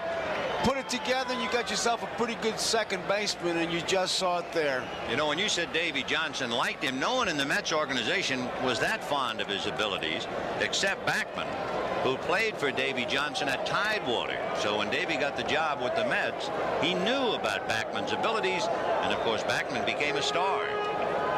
Here's Wade Boggs. Fastball. Wow, started him right off. Surprised him for a strike. Boggs hasn't swung at the first pitch yet, so why not try it? And he's ahead of him, although it doesn't mean much with him. 2-2 is his favorite count, Wade Boggs. 0-1. And he lines it the other way. That's his strategy from the speaker to the left field line, and I tell you, he can really handle that bat. So Boggs singles to left. He's 1 for 2, and that'll bring up Marty Barrett. Take another look at it. Inside out, he's going all the way. There you see it. Whoa, what a hitter. A magician. He in at Mattingly or something. Now Marty Barrett hit back to the box in the first inning, and as he has done so often in the series, gone the other way and single to right. He's got a big hole between first and second with Boggs on at first. His single to right scored Henderson from second base for the only Sox run in the third inning. Strike. That's Ohida's plan, trying all night to stay ahead of the hitters.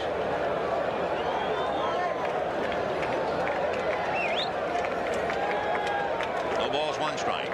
On deck, Bill Buckner.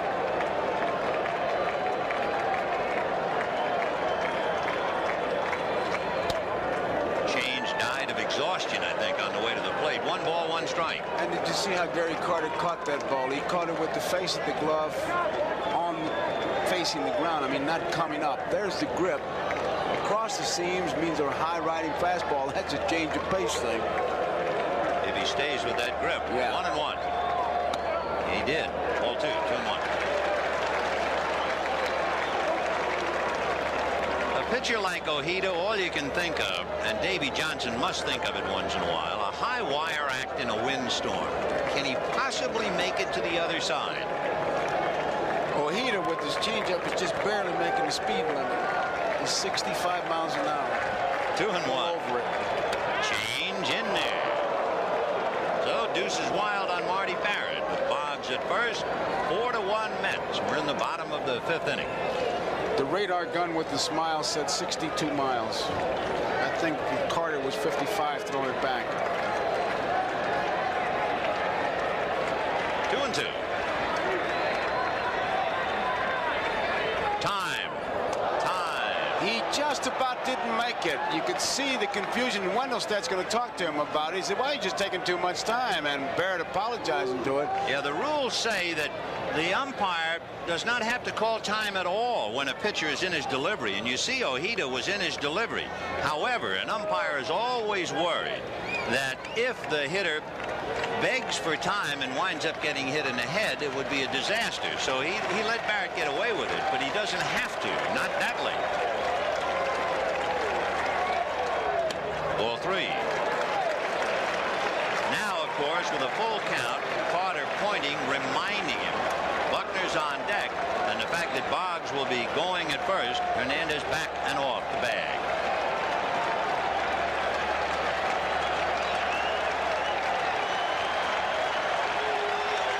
Big pitch. Buckner on deck would be the possible tying run. Runner goes, shot up the middle, base hit.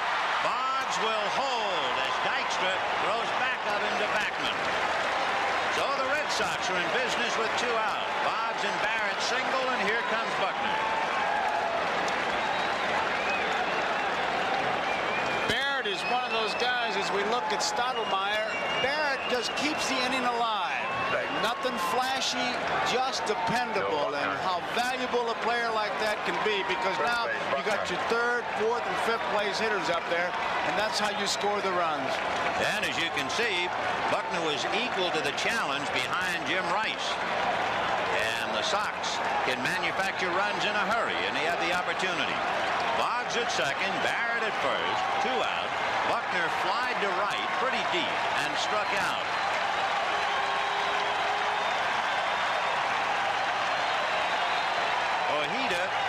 facing his third challenge of the night. Remember the Baylor double in the second inning, the 2 singles and a walk for a run in the third, and now back-to-back singles here in the fifth.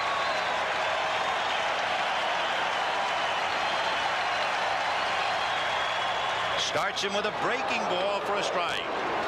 And of course, as you look at this inning, remember the ball that Spike Owen hit. Wally Backman making that diving, smothering stop, or else Ojeda would have given up 3 consecutive hits.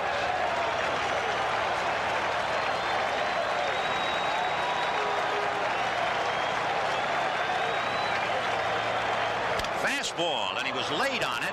Santana to Backman for the fourth. Buckner never got around on it, and the hitters are being lulled by the changeup, and the fastball is leaving them at the platform. 4-1 New York. I want to be a part of everything, and I want Davey Johnson to turn to me in those crucial times as he's done all year. And I feel like I'm the guy to come through with a big hit when they need it, and you know, I have confidence in my ability to do that. So when you come down to making out a lineup, I like to think that he thinks of my name, and obviously the matchup was good for Hojo and Danny Heap because they are good fastball hitters, but nonetheless it hurt my feelings simply because I feel that I'm a fastball hitter too, and we've won with me all year, and I was just disappointed that I wasn't a part of it. Here's Darryl Strawberry. Talk about disappointed, and he lifts a fly ball into left center, and Dave Henderson is there. 1 away. You know, Ray Knight talking about not being in the lineup as he comes up to the plate, but let's go back a little bit. Remember, it was the 4th inning. The Red Sox were leading 4-2. Danny Heap walked, and Johnson hit a ball that I would say 90% of the time is a home run into the Mets bullpen, and it would have tied up the game. Then all of a sudden, Johnson's move would have been remarkable.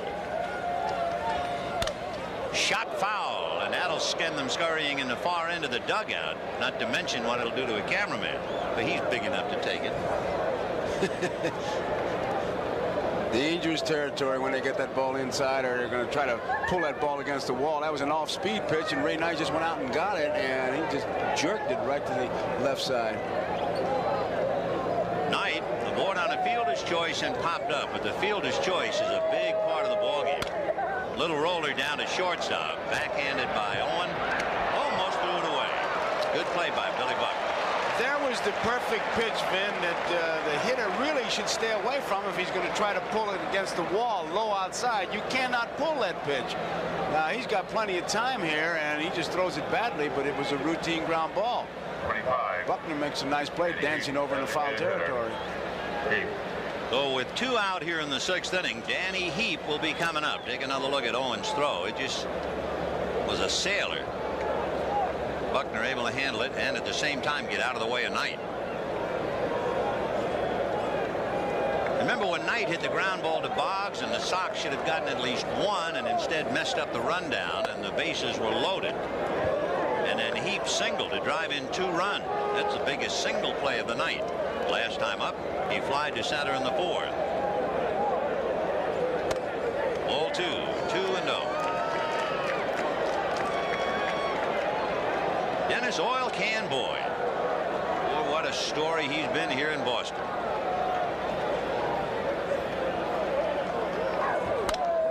Off the end of the bat, little fly ball to right, and Evans comes up for it. So the Mets tiptoe quietly in the 6th inning. 6 in a row retired by the Can, and at the end of 5 1/2, 4-1 Mets. An interesting contrast in styles has developed as we go to the bottom of the 6th inning. Oil Can Boyd, you remember, had a bad first inning. He has retired 17 of the last 18 batters that he has faced since his troubles. Meanwhile, Ojeda had a 1-2-3 first inning and has been in some trouble every inning but the 4th. So the Can has settled down. Now it's a question of whether the Sox can catch Ojeda. Jim Rice, Don Baylor, and Dwight Evans in that order. Rice struck out, called out on a 3-2 pitch, and that was followed by Baylor's double. That was a big call. Ball 1. Last time up, he hit into a force play at short. That was in the 3rd inning. He led the Sox in home runs here at Fenway. He hit 10 here this year. Ball 2.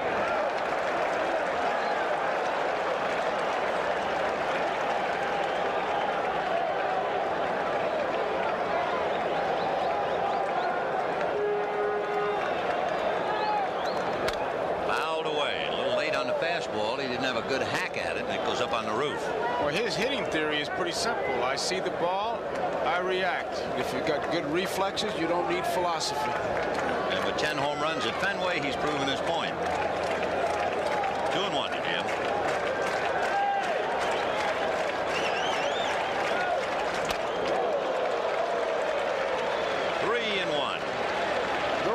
Messages, and the good pitcher does that.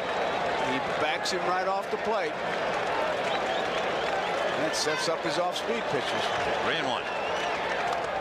And he missed. So another Red Sox runner gets aboard as Rice opens up the 6th inning with a walk. Johnson knows he barely got out of the 5th inning without giving up a run. As we said, a play by Backman followed by 2 singles. Now Rice walks, and here's Baylor, who doubled and grounded to short. 4-1 Mets. But it's a bumpy ride for Bobby Ojeda here in the 6th. 0-1. The change is not coming to strikes now. You can see he doesn't have much of a target inside because Baylor hovers over that plate and strong enough to pull that pitch outside against that left field wall. Look how close he is to that plate. He's daring you. Fastball for a strike. Well, that's threading the needle right there. I mean, low outside, perfect pitch. Baylor on top of the plate, number 1, because he doesn't like the ball inside. That's why he gets hit so much. He wants you to get it away from him. And that's fisted in the air. A little blooper to Santana, and Knight takes it away from him. A little lack of communication there. Ojeda came inside with his fastball, not known as a fastball pitcher, and he was able to jam Baylor, and looks like Santana's going to make the play, and Knight says, oh, I'll take it as long as I'm here. So 1 away. Rice still at first, and Dwight Evans will be coming up. Valet and a bump. Evans grounded to short, and remember last time up in the 4th inning, chopped the ball out in front of the plate. Killed a few worms, and then Carter threw him out. Standing at first, Jim Rice.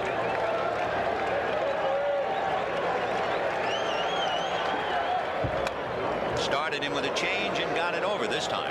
0-1.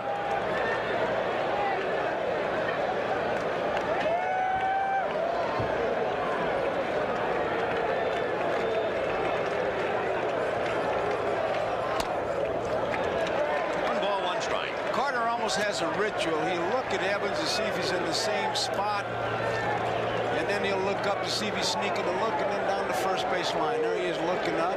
There he is down the first base line. And Evans asking for time again, just as Ojeda was ready to deliver. They're really giving him a bad time that way. Marty Barrett did it, and then singled. 1-1.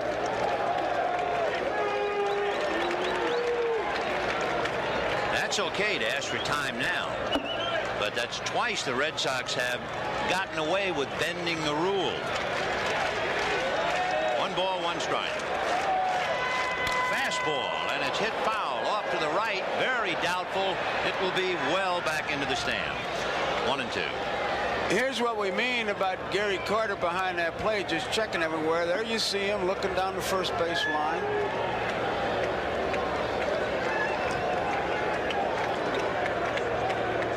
Now he's checking Evans. Back to first. 1-2 the count. 1 out. Hit in the air, foul, slicing down the right field line, and that figures to go well back into the stand. You know, if you're a hitter, you have to love Fenway. Never mind the wall. Never mind the dimensions down the line. Outside of around home plate, there's hardly any foul ground at all here. So, of course, you can foul balls that in a lot of other ballparks will be caught. And here you get a bunch of extra swings over the course of a game or a year. He'd been changing speeds on Evans, had him off stride almost on every pitch. This will be an interesting one coming up here. He's got him set up for whatever he wants to do. 1-2. And he gave him the changeup, and Dewey is way out in front of it. Boy, that is something. That's 5 strikeouts for Bobby Ojeda. He changed speeds on him, and with 2 strikes, he could have gone anyway. Fastball up and in, or do what he did right here. And Dewey trying to protect that play, and he got it in a great spot. Interesting watching Ojeda. It's not as if he fakes you with his head or his shoulder. It must have something to do with the arm speed and the stride, where you have to think it's coming harder than it is. He starts Gedman with a breaking ball. There's no question about that. And he also, the rhythm with which he pitches, that's what's causing Barrett to back out and Evans to back out. He's not getting the ball pitch, get the ball pitch, get the ball pitch. He's varying it. 1-0. On the hands with a fastball. It's hit high and foul. Coming over is Carter and Hernandez. No play.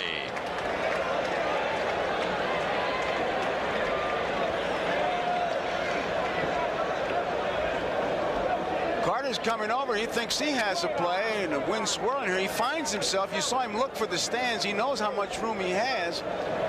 Still looking, and then Hernandez comes over. And he kind of gave it one of those attempts, hoping it was there. You know, I was wondering about a catcher, and I realize that you call it, so you shouldn't be fooled on a change.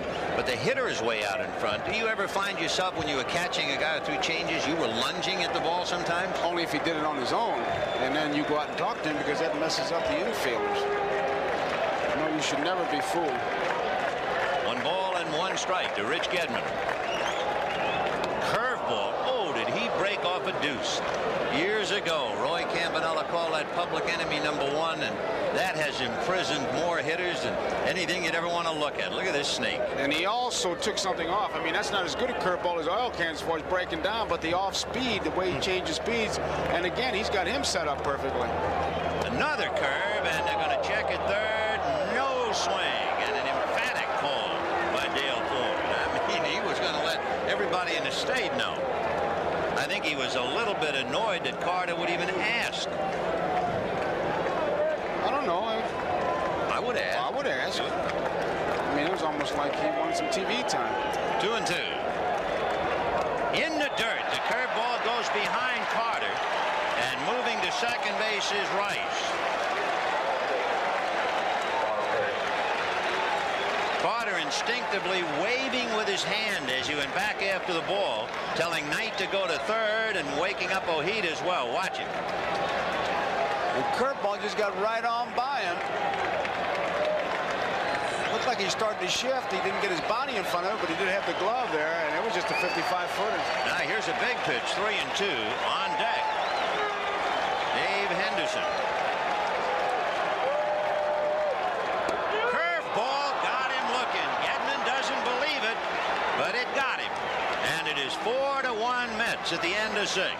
We'll be right back after these messages from your local station.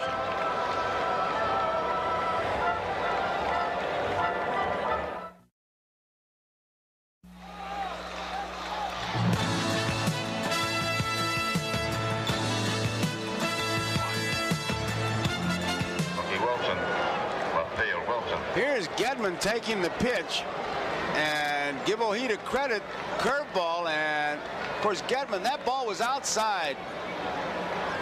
And down, and then he winds up saying fertilizer. And Mookie Wilson, it's a high foul ball down the right field line. Buckner with Barrett behind him. It's Buckner.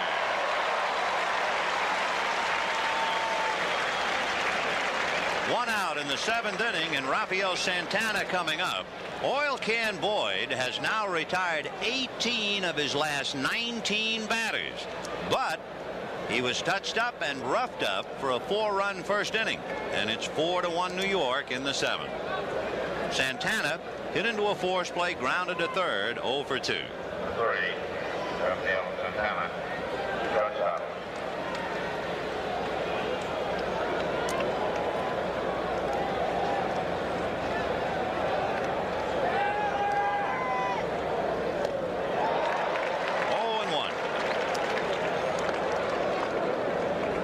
Santana had 2 hits Sunday against Roger Clemens.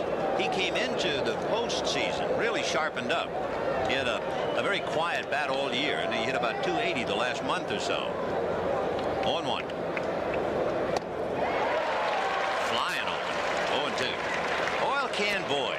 One of the great quotes of the year was in May when the Red Sox had a game fogged out in Cleveland. He said, what do you expect when you build a stadium by the ocean? So he wasn't a geography major at Jackson State. Up the middle for a base hit on an 0-2 pitch. So a 1-out single to center by Santana. And it'll bring up Len Dykstra. Friends, we'd like to remind you once again, we'll be selecting the NBC Miller Lite Player of the Game at the conclusion of the ballgame. At 7 hits off the can, Lenny Dykstra homered in the first inning to right, grounded out in the second, and singled to left in the fifth, and they left him at third. So Dykstra 2 for 3 with Wally Backman on deck.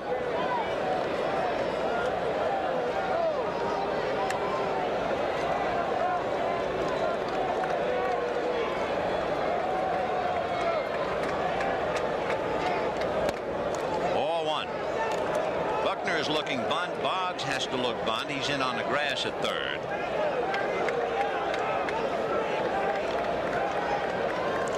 I'd look for a play more than I would a bunt. Maybe hit and run right now. Yes, sir. 1 ball and no strikes. In fact, I think I'd pitch out. 1-1.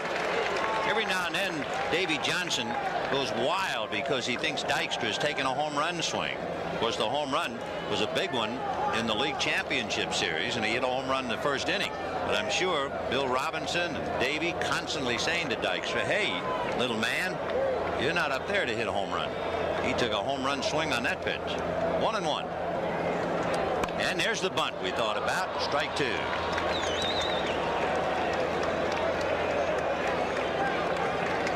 Davey might have put that on after he took that big swing. Maybe. He said, hold it. John McNamara enjoying the fruits of his labors so far this year.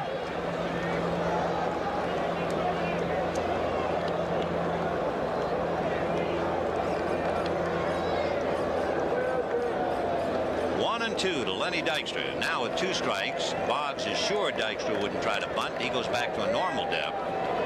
Buckner holding the corner on Santana.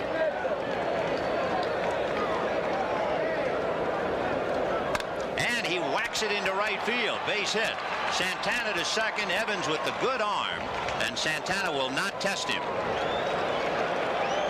I love when outfielders do that too. They see that runner go back, so they throw it to shortstop, and the runner just happens to be in the vicinity. He's got to go down. It's almost like an outfielder's knockdown pitch. Throw it right at his head. So first and second. Watch this now. Watch him take dead aim at Santana. The Santana's just standing there. You better get down. That's just a little message, friendly message. Well, now Wally Backman comes up with 2 on and 1 out in the 7th. 4-1 New York. Joe Sambito and Bob Stanley begin to loosen up in the Red Sox bullpen. Backman single, struck out, and grounded out. Backman's hitting theory is very simple. He tries to take the fastball over the shortstop's head. As we look at Stanley and Sambito, the left-hander. And he is taking the fastball over the shortstop's head. If he is a little bit early, it's right up the middle where there's the most room. Boyd has not walked a batter tonight. He's in a little trouble here, however. 2 on, 1 out. Good. And Backman way out in front of that one. Remember now, the hit was 0-2 to Santana. Though maybe his control was a little too good in those sequences of pitches. Then Dykstra singled. Now he has Backman 0-2. On deck, Keith Hernandez.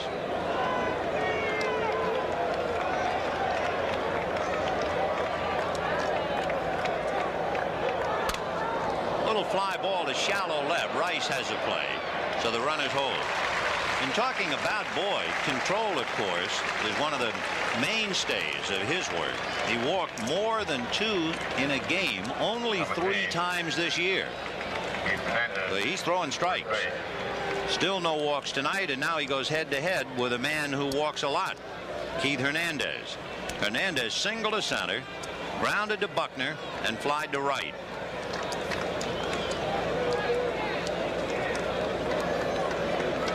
Two on, 2 out. 7th inning, 4-1 New York. Looking ahead for the Sox, they'll have Henderson, Owen, and Boggs in the bottom of the 7th.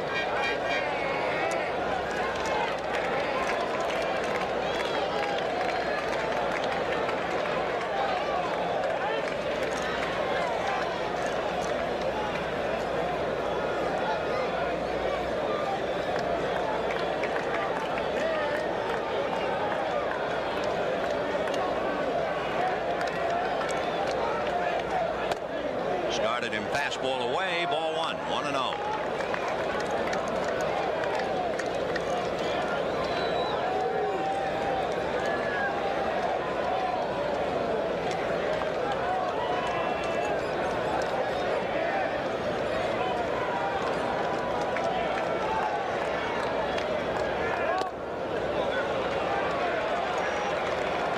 And no strikes to count to Keith Hernandez. Rafael Santana at second. Lenny Dykstra at first.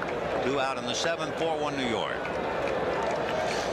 This is when you get in trouble. A hitter like Hernandez who's got that great concentration. 2 balls and no strikes. He'll look for a particular pitch in a particular spot.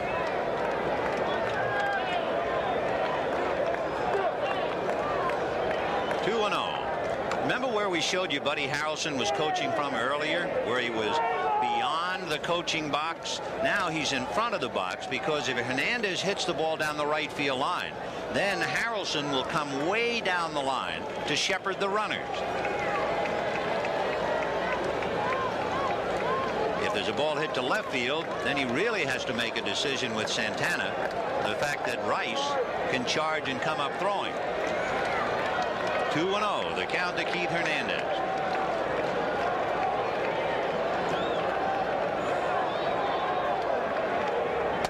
Ball 3.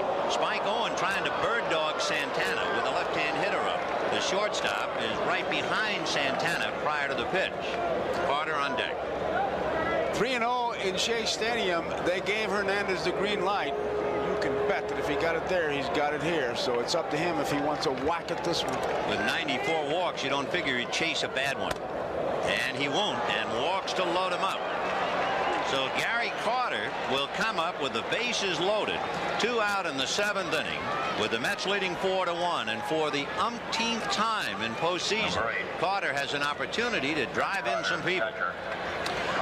The last time he was up there, and McNamara is coming out to talk to Oil Can now.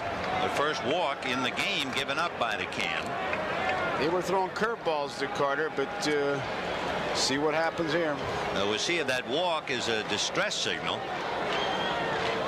Whether John just trying to soothe his feathers. Can looks like he's pleading his case to a very tough judge. He's got his mind made up. He just wants to hear how Oil Can is answering his questions. Okay. If John wanted to take him out, he'd have hooked him right there. Go out there with your mind made up, and then you ask a few questions, and if they're tentative, boom, out. Well, here we go. Carter with the bases loaded. Santana at third. Dykstra at second. Hernandez at first. Gary's home run, a slam in '86, was against David Palmer of Atlanta.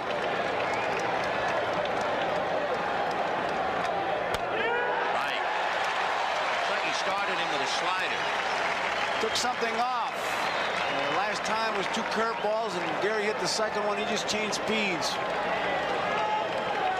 33,595 here at Fenway. Way out in front.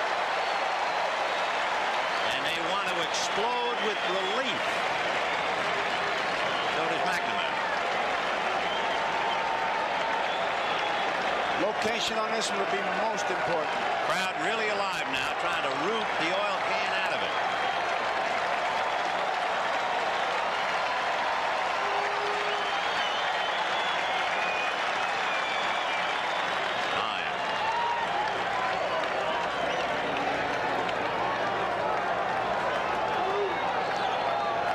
Can's got his mind made up. He just wants to make sure that Gedman finally gets around to it. 0-2. Line drive, base base hit into left field. Santana will score. Right back up in his Dykstra. The throw, he's in there, gets away from Gedman, and there are two Mets near second base. The throw to second, back to Buckner, and a one-legged first baseman chasing Carter, and the tag will be made at last at second base. So the Mets run themselves out of an inning, but not before they deposit two more. And at the end of 6.5 innings, the Mets 6, the Red Sox 1.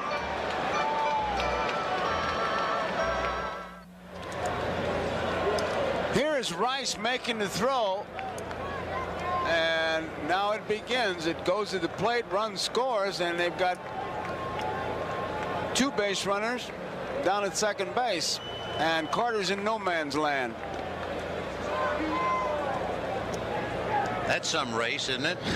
Carter's trying to stay in it long enough to let Hernandez try to come around and score, but no way he could do that. If you're keeping score, remember the throw started as Oil Can walks off downcast and disgusted. That last play went 7-2, 4-3-6. Well, he really has no one to blame but himself. The best pitch that Carter had to hit was the two-strike pitch. He had a two-strike count and gave a base hit away, and then the big clutch hit to Carter. Dave Henderson, spike on, and that's as quiet a seventh-inning stretch as you will ever see outside of Shea Stadium. When we were there, the 33,000 stood up tentatively and then just sat back down. It is 6-1 New York in the seventh. Henderson singled and struck out. Down in the bullpen, left-hander Joe Sambito, tuning up for the Sox, a former Met. So it could be they're going to put the lid on the can. Well, I don't know what gets the manager upset quicker than a two-strike, no-ball pitch that somebody can handle, which Santana and Carter did in that inning. 1 ball and 1 strike. Carter up there and that base is loaded. You got him where you could work on him, and to give him a ball he could handle is just, you can't pardon it. Big slow rainbow. Ball 2. 2-1 to Hendu. 1 for 2. 6 runs, 9 hits for New York. 1 run, 5 hits for Boston.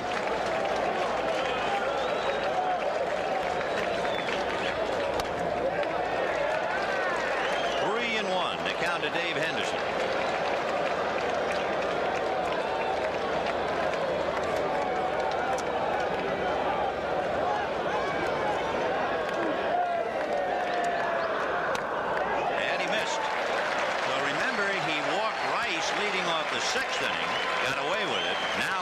Henderson leading off the 7th, and he's annoyed at himself. Is Ojeda leading by 5 runs? The last thing he wants to do is walk a leadoff man. That's the 3rd walk that Ojeda has given up. 3 walks, 6 strikeouts. And here's Spike Owen, line to 3rd. And remember, Backman made a big play on him, and Johnson saw Backman throw out Owen, and then Boggs and Barrett single consecutively.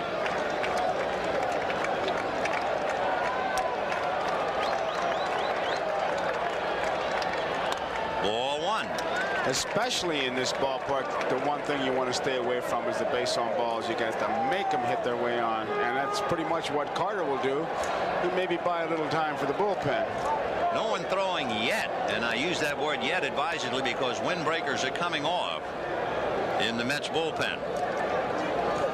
The Sox, as we know, Joe Sambito is getting ready, but they're moving around now in the New York bullpen.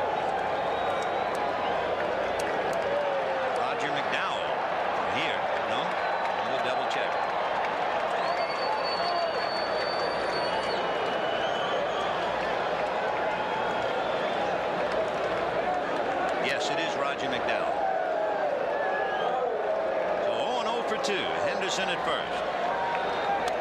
In there. 1-1. There's Roger. Sinker ball pitcher. Wade Boggs on deck. Crowd coming alive. That walk just seemed to shake everybody up. Ball 2.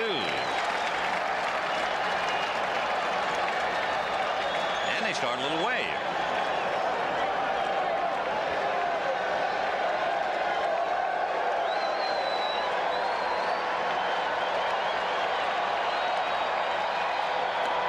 And he missed again. Ball 3. So Ojeda walks Henderson and is now behind a Spike Owen. That, of course, would be the cardinal sin, to walk Owen at Fenway Park. How's he doing in a ratio, Joe? 57 strikes, 46 balls, 103 pitches. So I couldn't say that would get you an award. 3-1. In there.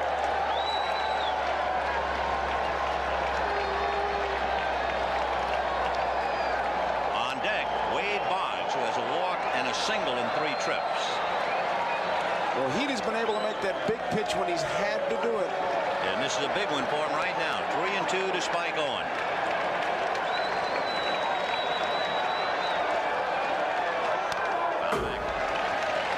6-1 New York.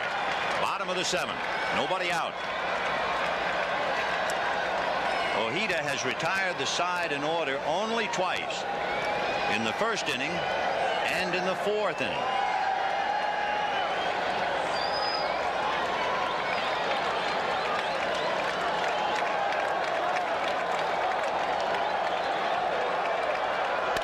And it's a one-hopper. Flag by Backman. Goes to Santana. Back to Hernandez. What a double play.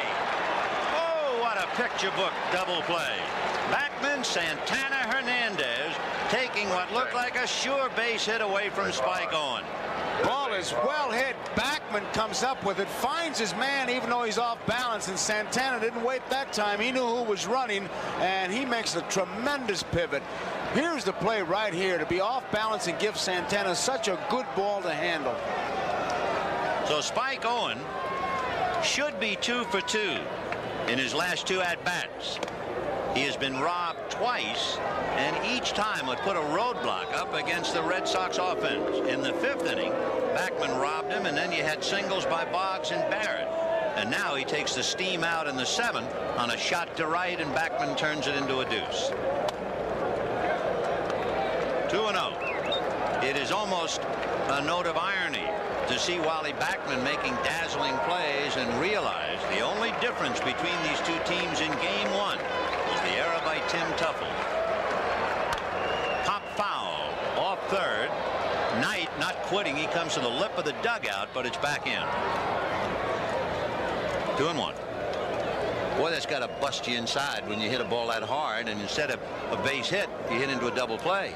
That's the difference between the major leagues and the minor leagues. And then the major league hitter Boggs coming up, instead of having people out there and the place going crazy, you have 2 out, bases empty.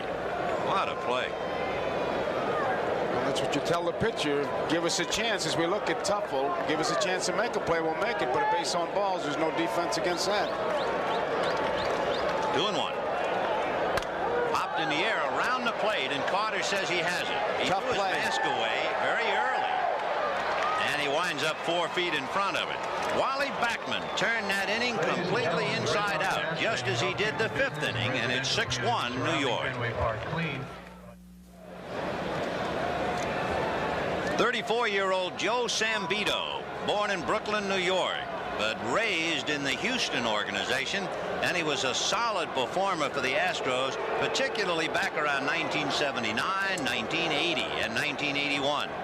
Then he had arm trouble, didn't play at all in '83. Eventually came out of the Houston organization, and the Mets picked him up. Then from the Mets, this year he wound up winning 2 no losses for Boston. Before joining the Red Sox this year, he hadn't had a save since April of '82. So Joe Sambito against the Mets, and it'll be Darryl Strawberry, Ray Knight, and Danny Heap. Strawberry has struck out and twice flied to center. 6-1 New York, battling to stay alive in the World Series. We're in the 8th inning.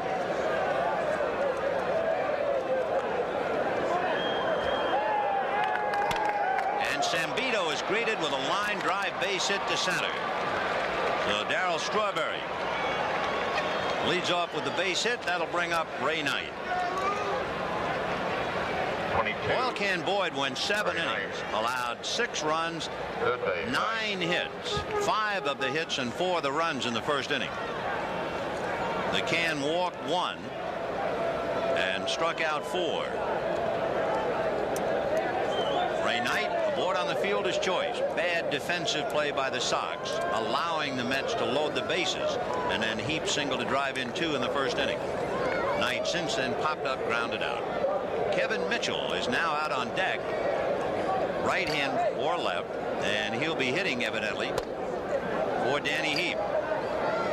So Mitchell, the switch hitter, on deck. There's Kevin.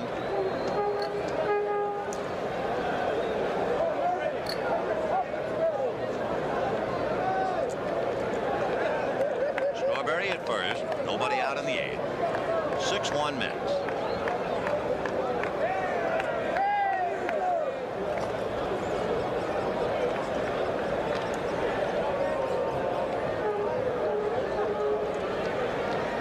Zambito against left-hand batters held them to less than a 200 batting average this year.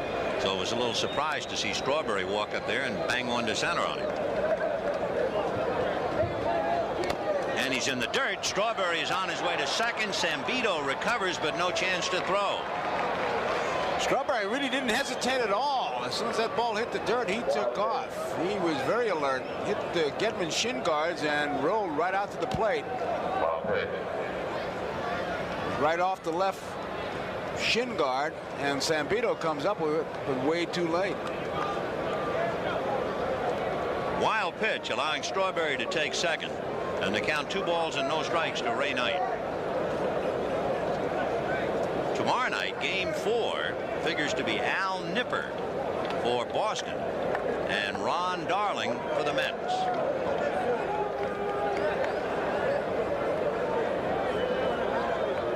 Off the mitt, and that thing really sailed. He crossed him up, man. I gotta believe that. Oh yeah, you know, basically Zambito is a sinker ball pitcher. Yeah, he had to cross him up on that one. We were just talking there. Pass ball. They're calling that a pass ball on Gedman, but he had no idea. I think he was looking for a ball down, and look at how high it is, although he did get his mitt on it. Yeah, but it almost like he just was looking for a breaking ball, not only down, but a breaking ball. Now the infield's got to come in. And Bob Stanley is up in the Sox bullpen. So Strawberry at third, nobody out in the 8th. 6-1 Mets, and Knight trying to pick him up. Foul back. So they let him rip 3-0, and he fouled it away. You have Lee Mazzilli also coming out on deck, along with Kevin Mitchell.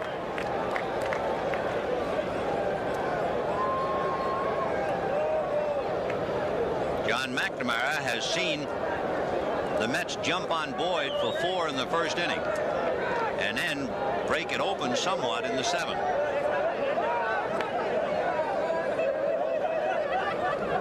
Ground ball inside third and down the line into the corner. So Strawberry scores easily. Knight into second base and holding.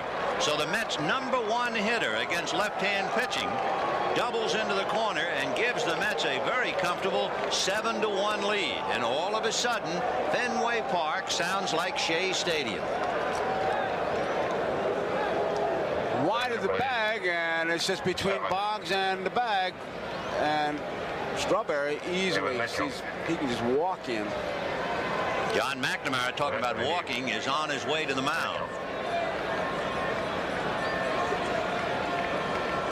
He's had Bob Stanley warming up out there, and it's the whole raft of pinch hitters coming out. And he wants it. So Bob Stanley will be coming in, and the Mets, who did not have an extra base hit, are feasting on him tonight. Just a reminder for all you folks about local news on most of these NBC stations coming up next. Relief pitcher Bob Stanley will have to pick up the pieces from Joe Zambito. Stanley, who pitched so well Sunday night, he worked 3 innings, allowed just 2 hits, struck out 3, and they could have written his name in capital letters that night. Right now, with a 7-1 score, John just writes it out normal style.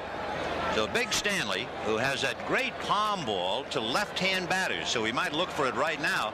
Lee Mazzilli is the hitter. And in case you wonder, he's hitting for Kevin Mitchell. Remember, Mitchell and Mazzilli were out on deck to bat for Danny Heap, and Mitchell was technically in the game.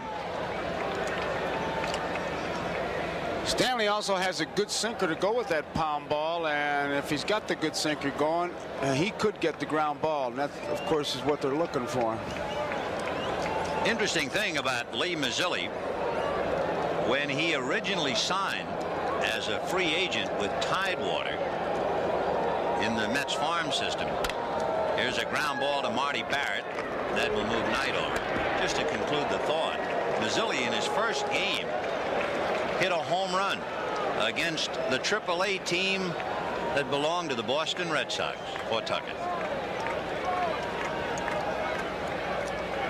No big deal, but it happened. So Knight at third, one away, and here's Mookie Wilson.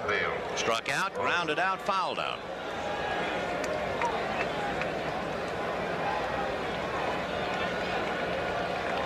Fouled away. So far, anyway, the only writers capable of handling this story for the state of Massachusetts would be John Updike, Stephen King, or Robert Parker. It is 7-1 New York. The infield up. A strike to Mookie. 0-2. 7 runs, 11 hits for the Mets. 1 run, 5 hits for the Red Sox. This is where Stanley would be looking for that palm ball he threw Hernandez to get that big strikeout. 0-2. Fouled away. In the inning, Strawberry singled to center against Sambito. He was wild pitch to second, and a pass ball got him to third. Knight doubled him in. And Mazzilli grounds out. Knight taking third. Tim Lawler begins to air it out in the Red Sox bullpen. Foul ball out of play, and there was the palm ball. You could see Mookie kind of, you talk about a double clutch when you're defensive. He was double clutching with a hitting, trying to hold back on it. I'm not kidding you. When you get that off-speed pitch and you're really looking for something else, and it's a real good one, you can almost feel your feet leaving you. 1-2, the count to Mookie Wilson. Vin Nipper has gone home for the night. He's going to pitch tomorrow. He wants his rest, and so he watched most of the game, and he'll be ready for tomorrow. We just got that word. On the hands, and Mookie fought it off. Boy, that was a good pitch. Did a good job just to stay alive. 1-2. There's that palm ball once again. I was talking to Stanley about it. I said, not only the palm ball, look at the expression on his face, but you can see, there's the rotation. That's what the batter is seeing. 1-2, the count to Mookie Wilson. Fouled away again. For some reason, even in my day when they threw that thing, you know the feeling you get? You ever see something in a dryer by itself? It just tumbles. That's the feeling you get.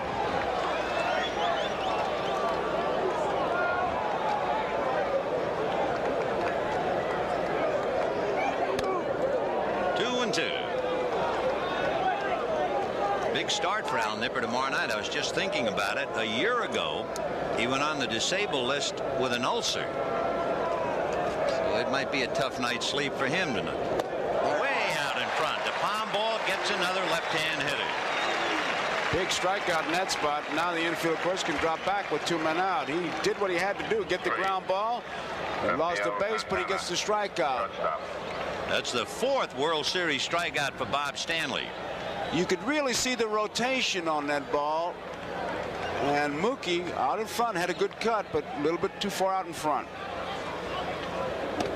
Rafael Santana hit into a force play, grounded to third, single to center. Came around to score in the 7th inning. Santana 1 for 3. Middleman on that big double play in the 7th inning, started by Wally Backman.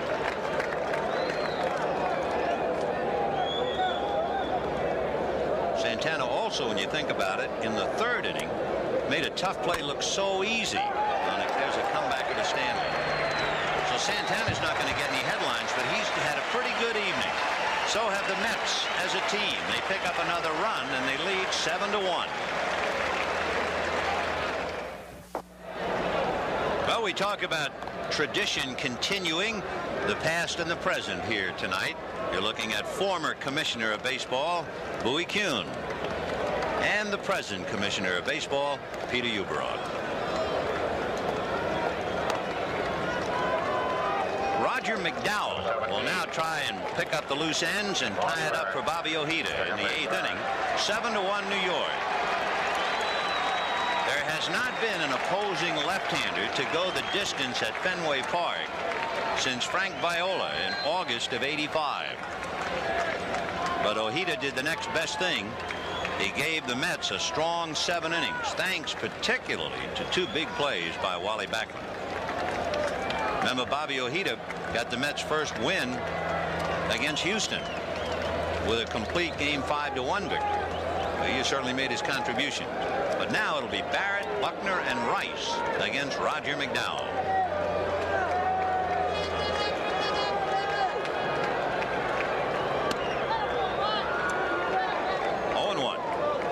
McDowell with a great sinker, and Marty Barrett has hit back to the box and then singled twice against Ojeda.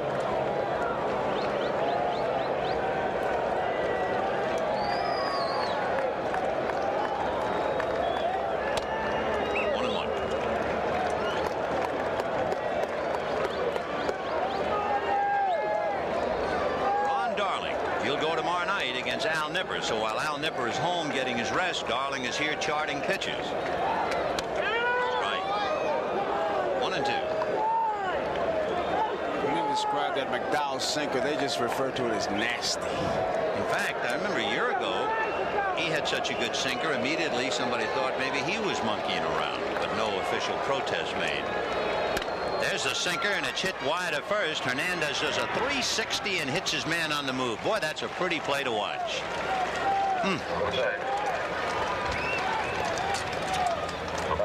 When you watch that play, the thing that Hernandez does, in addition to the 360, is he doesn't panic. Now he comes up, he finds his man right there. He made sure he knew exactly where he was.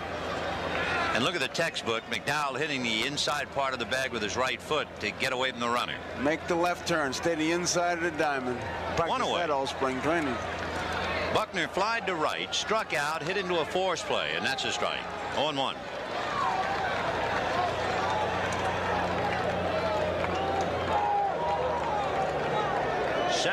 New York. Bottom of the 8th. Game 4 tomorrow night. Al Nipper and Ron Darling.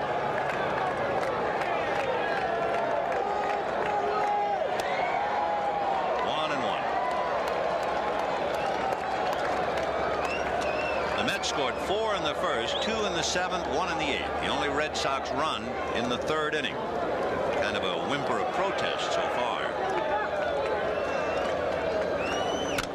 Little nubber down to get it is McDowell. No contest if he can get it out of his glove, and he barely did. But did you see the play Hernandez made? Again, Hernandez dances over into foul territory. Now watch what happens here. The momentum of McDowell, it carries him over into foul territory. And if Hernandez stays in fair territory, the runner gets between him. Look where he is, in foul territory, giving him a perfect line of vision. And remember, you got a guy on one leg trying to hustle down the line. Fine play. 2 down. I tell you, he is really something at first base. You take that kind of a play for granted. If he stays there, it could have possibly hit Buckner, but he wouldn't take the chance. Dances over there, and it's an easy play. Here's Rice. Struck out, hit into a force play and walk. Golfs 1 to 3rd. Knight can set for the hop, and that's that. So the Sox go very quietly in the 8th inning, and at the end of 8, New York 7 and Boston 1. Red Sox trying to make it 3-1, and of course the Mets, if they hold on to any part of the lead tonight, will try and tie up the series. Lenny Dykstra, who started the Mets off in the right direction, homered leading off the game, and promptly grounds one to the hole, backhanded by Owen. The throw to first, he beats the throw, and that will be the 4th hit for Len Dykstra. 3 singles and a home run. So the kid from Garden Grove that they call Nails has stuck a few nails in the Sox tonight. Owen makes a nice play, but no chance to get Dykstra. He tries. Wally Backman, second base. So a runner aboard, nobody out. And the batter would be Wally Backman. Singled in the first inning. Struck out twice and grounded out since.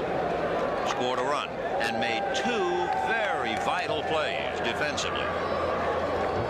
This could have been a different game. If he doesn't make the play in the 5th inning, you have a runner at first and 1 out, and then Boggs and Barrett each single. They would have scored in the 5th with the Red Sox. And in the 7th inning, a walk to Henderson, and it looked like maybe the Sox would make a run. And Spike Owen had a base hit turned into a double play by Backman. 2 very big plays. A couple of left-handers throwing in the pens. The hardly used Tim Lawler in the Boston pen. And Jesse Orosco is kind of stretching out in New York.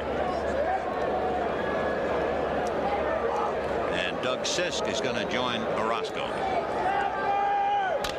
Bouncer over the mound down to short. Owen is going to feed Barrett, and they get a force. That's all. I thought maybe Spike would try to step on the bag.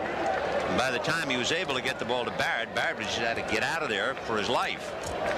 Of course, with those 2 little rabbits, you doubt very seriously if they would have been able to come up with 2, but he's close enough to maybe take it himself. But yeah. I think he said, well, I think I'm only going to get 1 any way I go. And Dykstra just made sure that Barrett didn't throw the ball. So Backman at first with 1 out, and Keith Hernandez the batter. Singled and grounded out, flied to right and walked. Keith 1 for 3, scored a run in the first inning.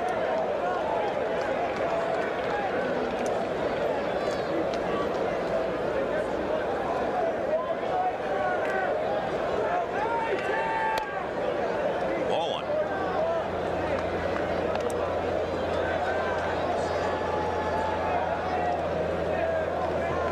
John McNamara leading 2 games to none, coming home to the friendly confines of Fenway, having his club work out yesterday while the Mets rested. And just the opposite of what you might think. A day of rest, and the Mets produced 7 runs and a dozen hits. And you got to believe that Davey Johnson, that it has to be the way it turns out now, a gutsy move, because he was open to a lot of criticism, but he thought that the day off would help his club to stay away from the criticism. And by golly, you look at that scoreboard, he was right. To quote Joaquin Andujar, which takes a great deal, as Joaquin Andujar said about baseball, I can tell you about it in 1 word: you never know. Got that right. That's why we were talking earlier about Oil Can Boyd pitching this game. There's a high foul out of play. Oil Can Boyd pitching the 3rd game with his team leading 2 games to none. 1 year ago it was the same situation. Joaquin Andujar lost to Bert Saberhagen 6-1. And Kansas City was on a roll. Ball 3.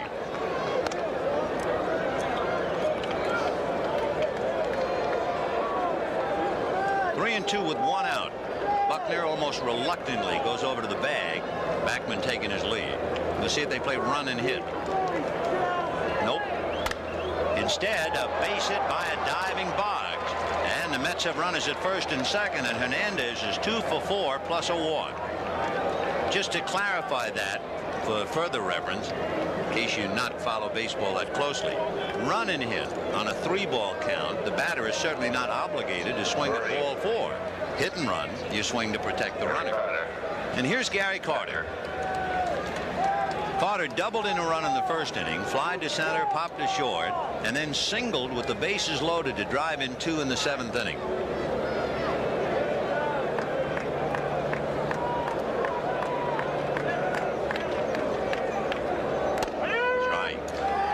You look at that scoreboard, Vin, and you think about the Red Sox the other night, 18 base hits. The Mets have now put up 13 base hits, so the termites are out of the bat rack. And how?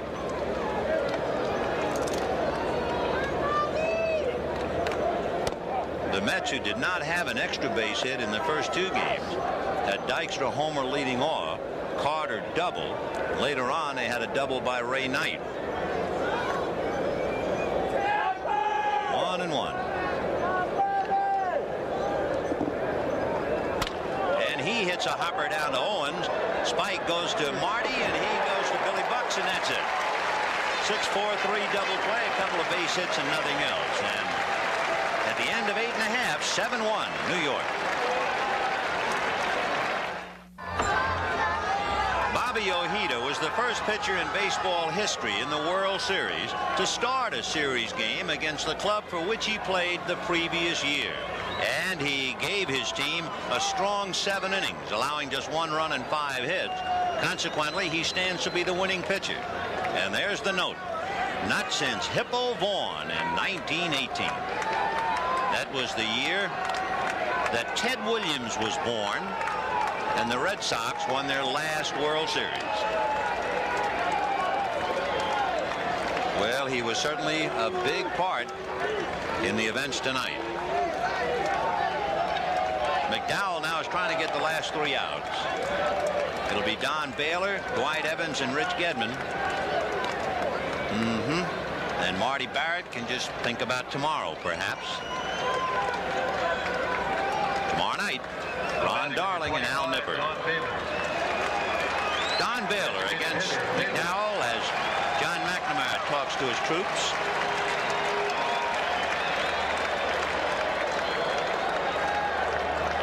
Not really much to say in the bottom of the ninth, down 7-1. Baylor doubled, grounded to short, and popped up.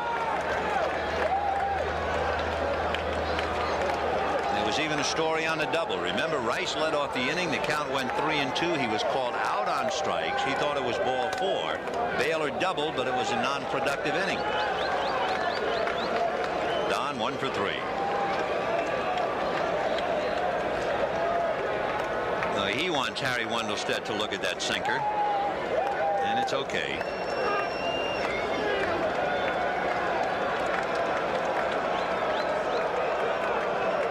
The Mets, meanwhile, have to feel a rebirth, and Howard Johnson talking to the boy from Millbury, Ron Darling.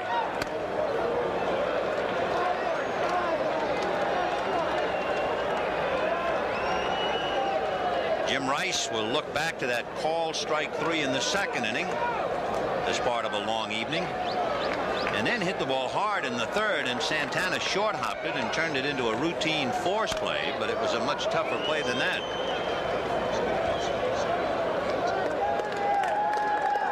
Head down.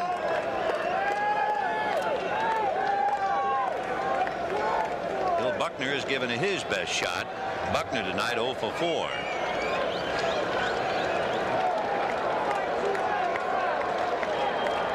7-1 New York, bottom of the ninth, game 3.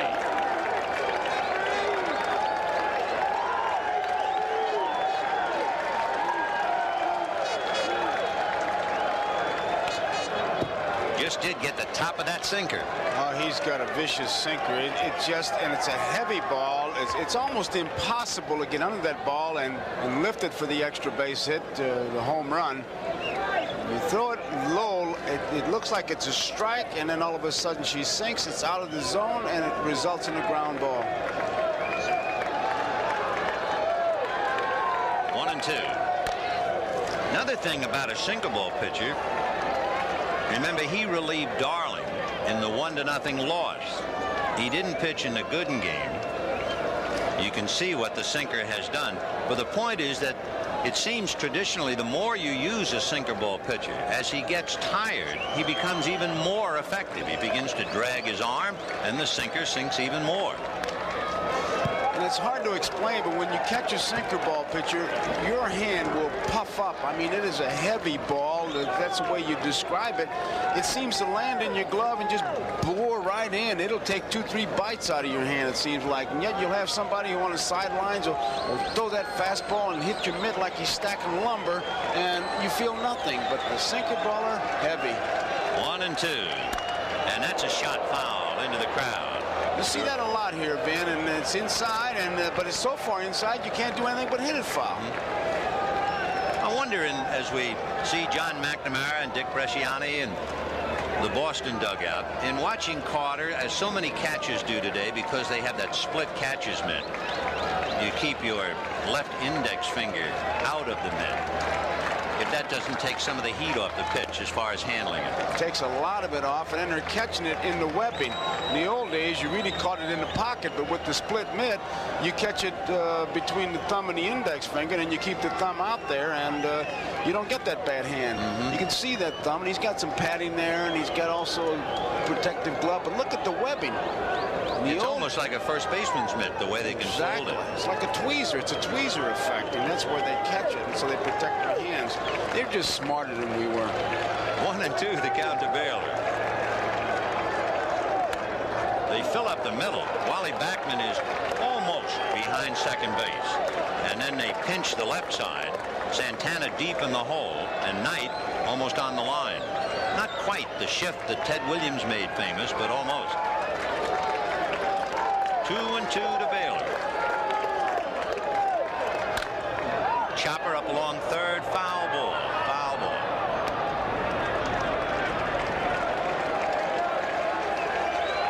They're playing him so much to pull it. Hernandez is wide of first base. If he squibs one off the end of the bat, we're liable to see some race. Yeah, Backman is maybe 2 steps from being directly behind second.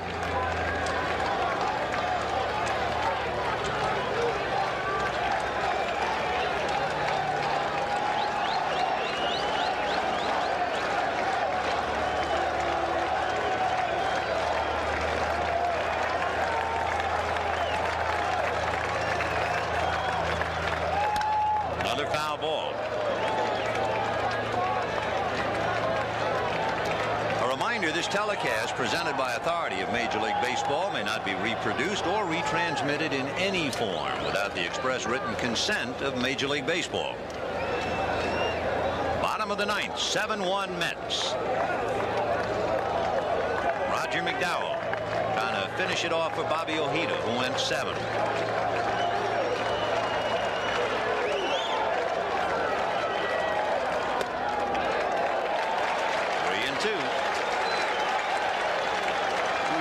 Talks about keeping it going. He talks about take quality swings. Well, that's the way you lead a ball club, doing exactly what he's doing. He's battling a lot of foul balls, got the count up to 3-2 and hanging tough. A quality time at bat.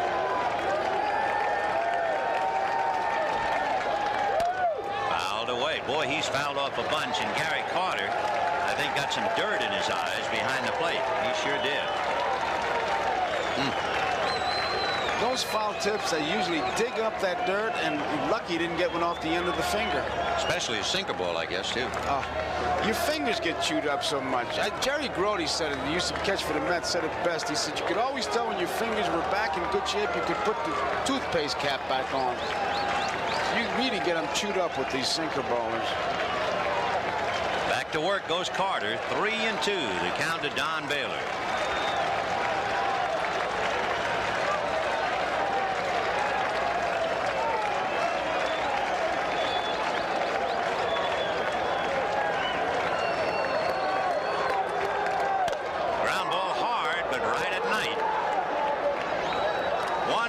Out, expended in the 9th inning.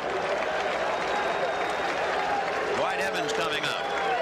A reminder, later tonight, it's The Tonight Show, starring Johnny Carson with Johnny's special guest, Liza Minnelli. And then it's Late Night with David Letterman. Come home to the best in late-night entertainment. Come home to NBC.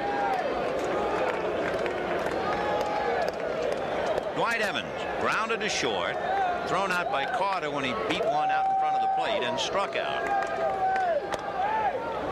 Now you have strength against strength with a sinker ball pitcher against a low ball hitter. McDowell faced Evans once in this series and walked him. This time fly ball to Strawberry. So 2 down in the 9th inning. The Mets 1 out away from their first World Series victory. For the Red Sox, of course, a disillusioning thought that a left-hander comes in here to beat him. And tonight's NBC Miller Lite players of the game, we'll use the plural, will be pitcher Bob Ojeda, who did such a great game, and Lenny Dykstra, who had the first inning home run to get the Mets off and running. So Miller Lite happy to present a check for $1,000 in the names of Bob Ojeda and Lenny Dykstra to the National Multiple Sclerosis Society. Gedman struck out twice and lined out to left.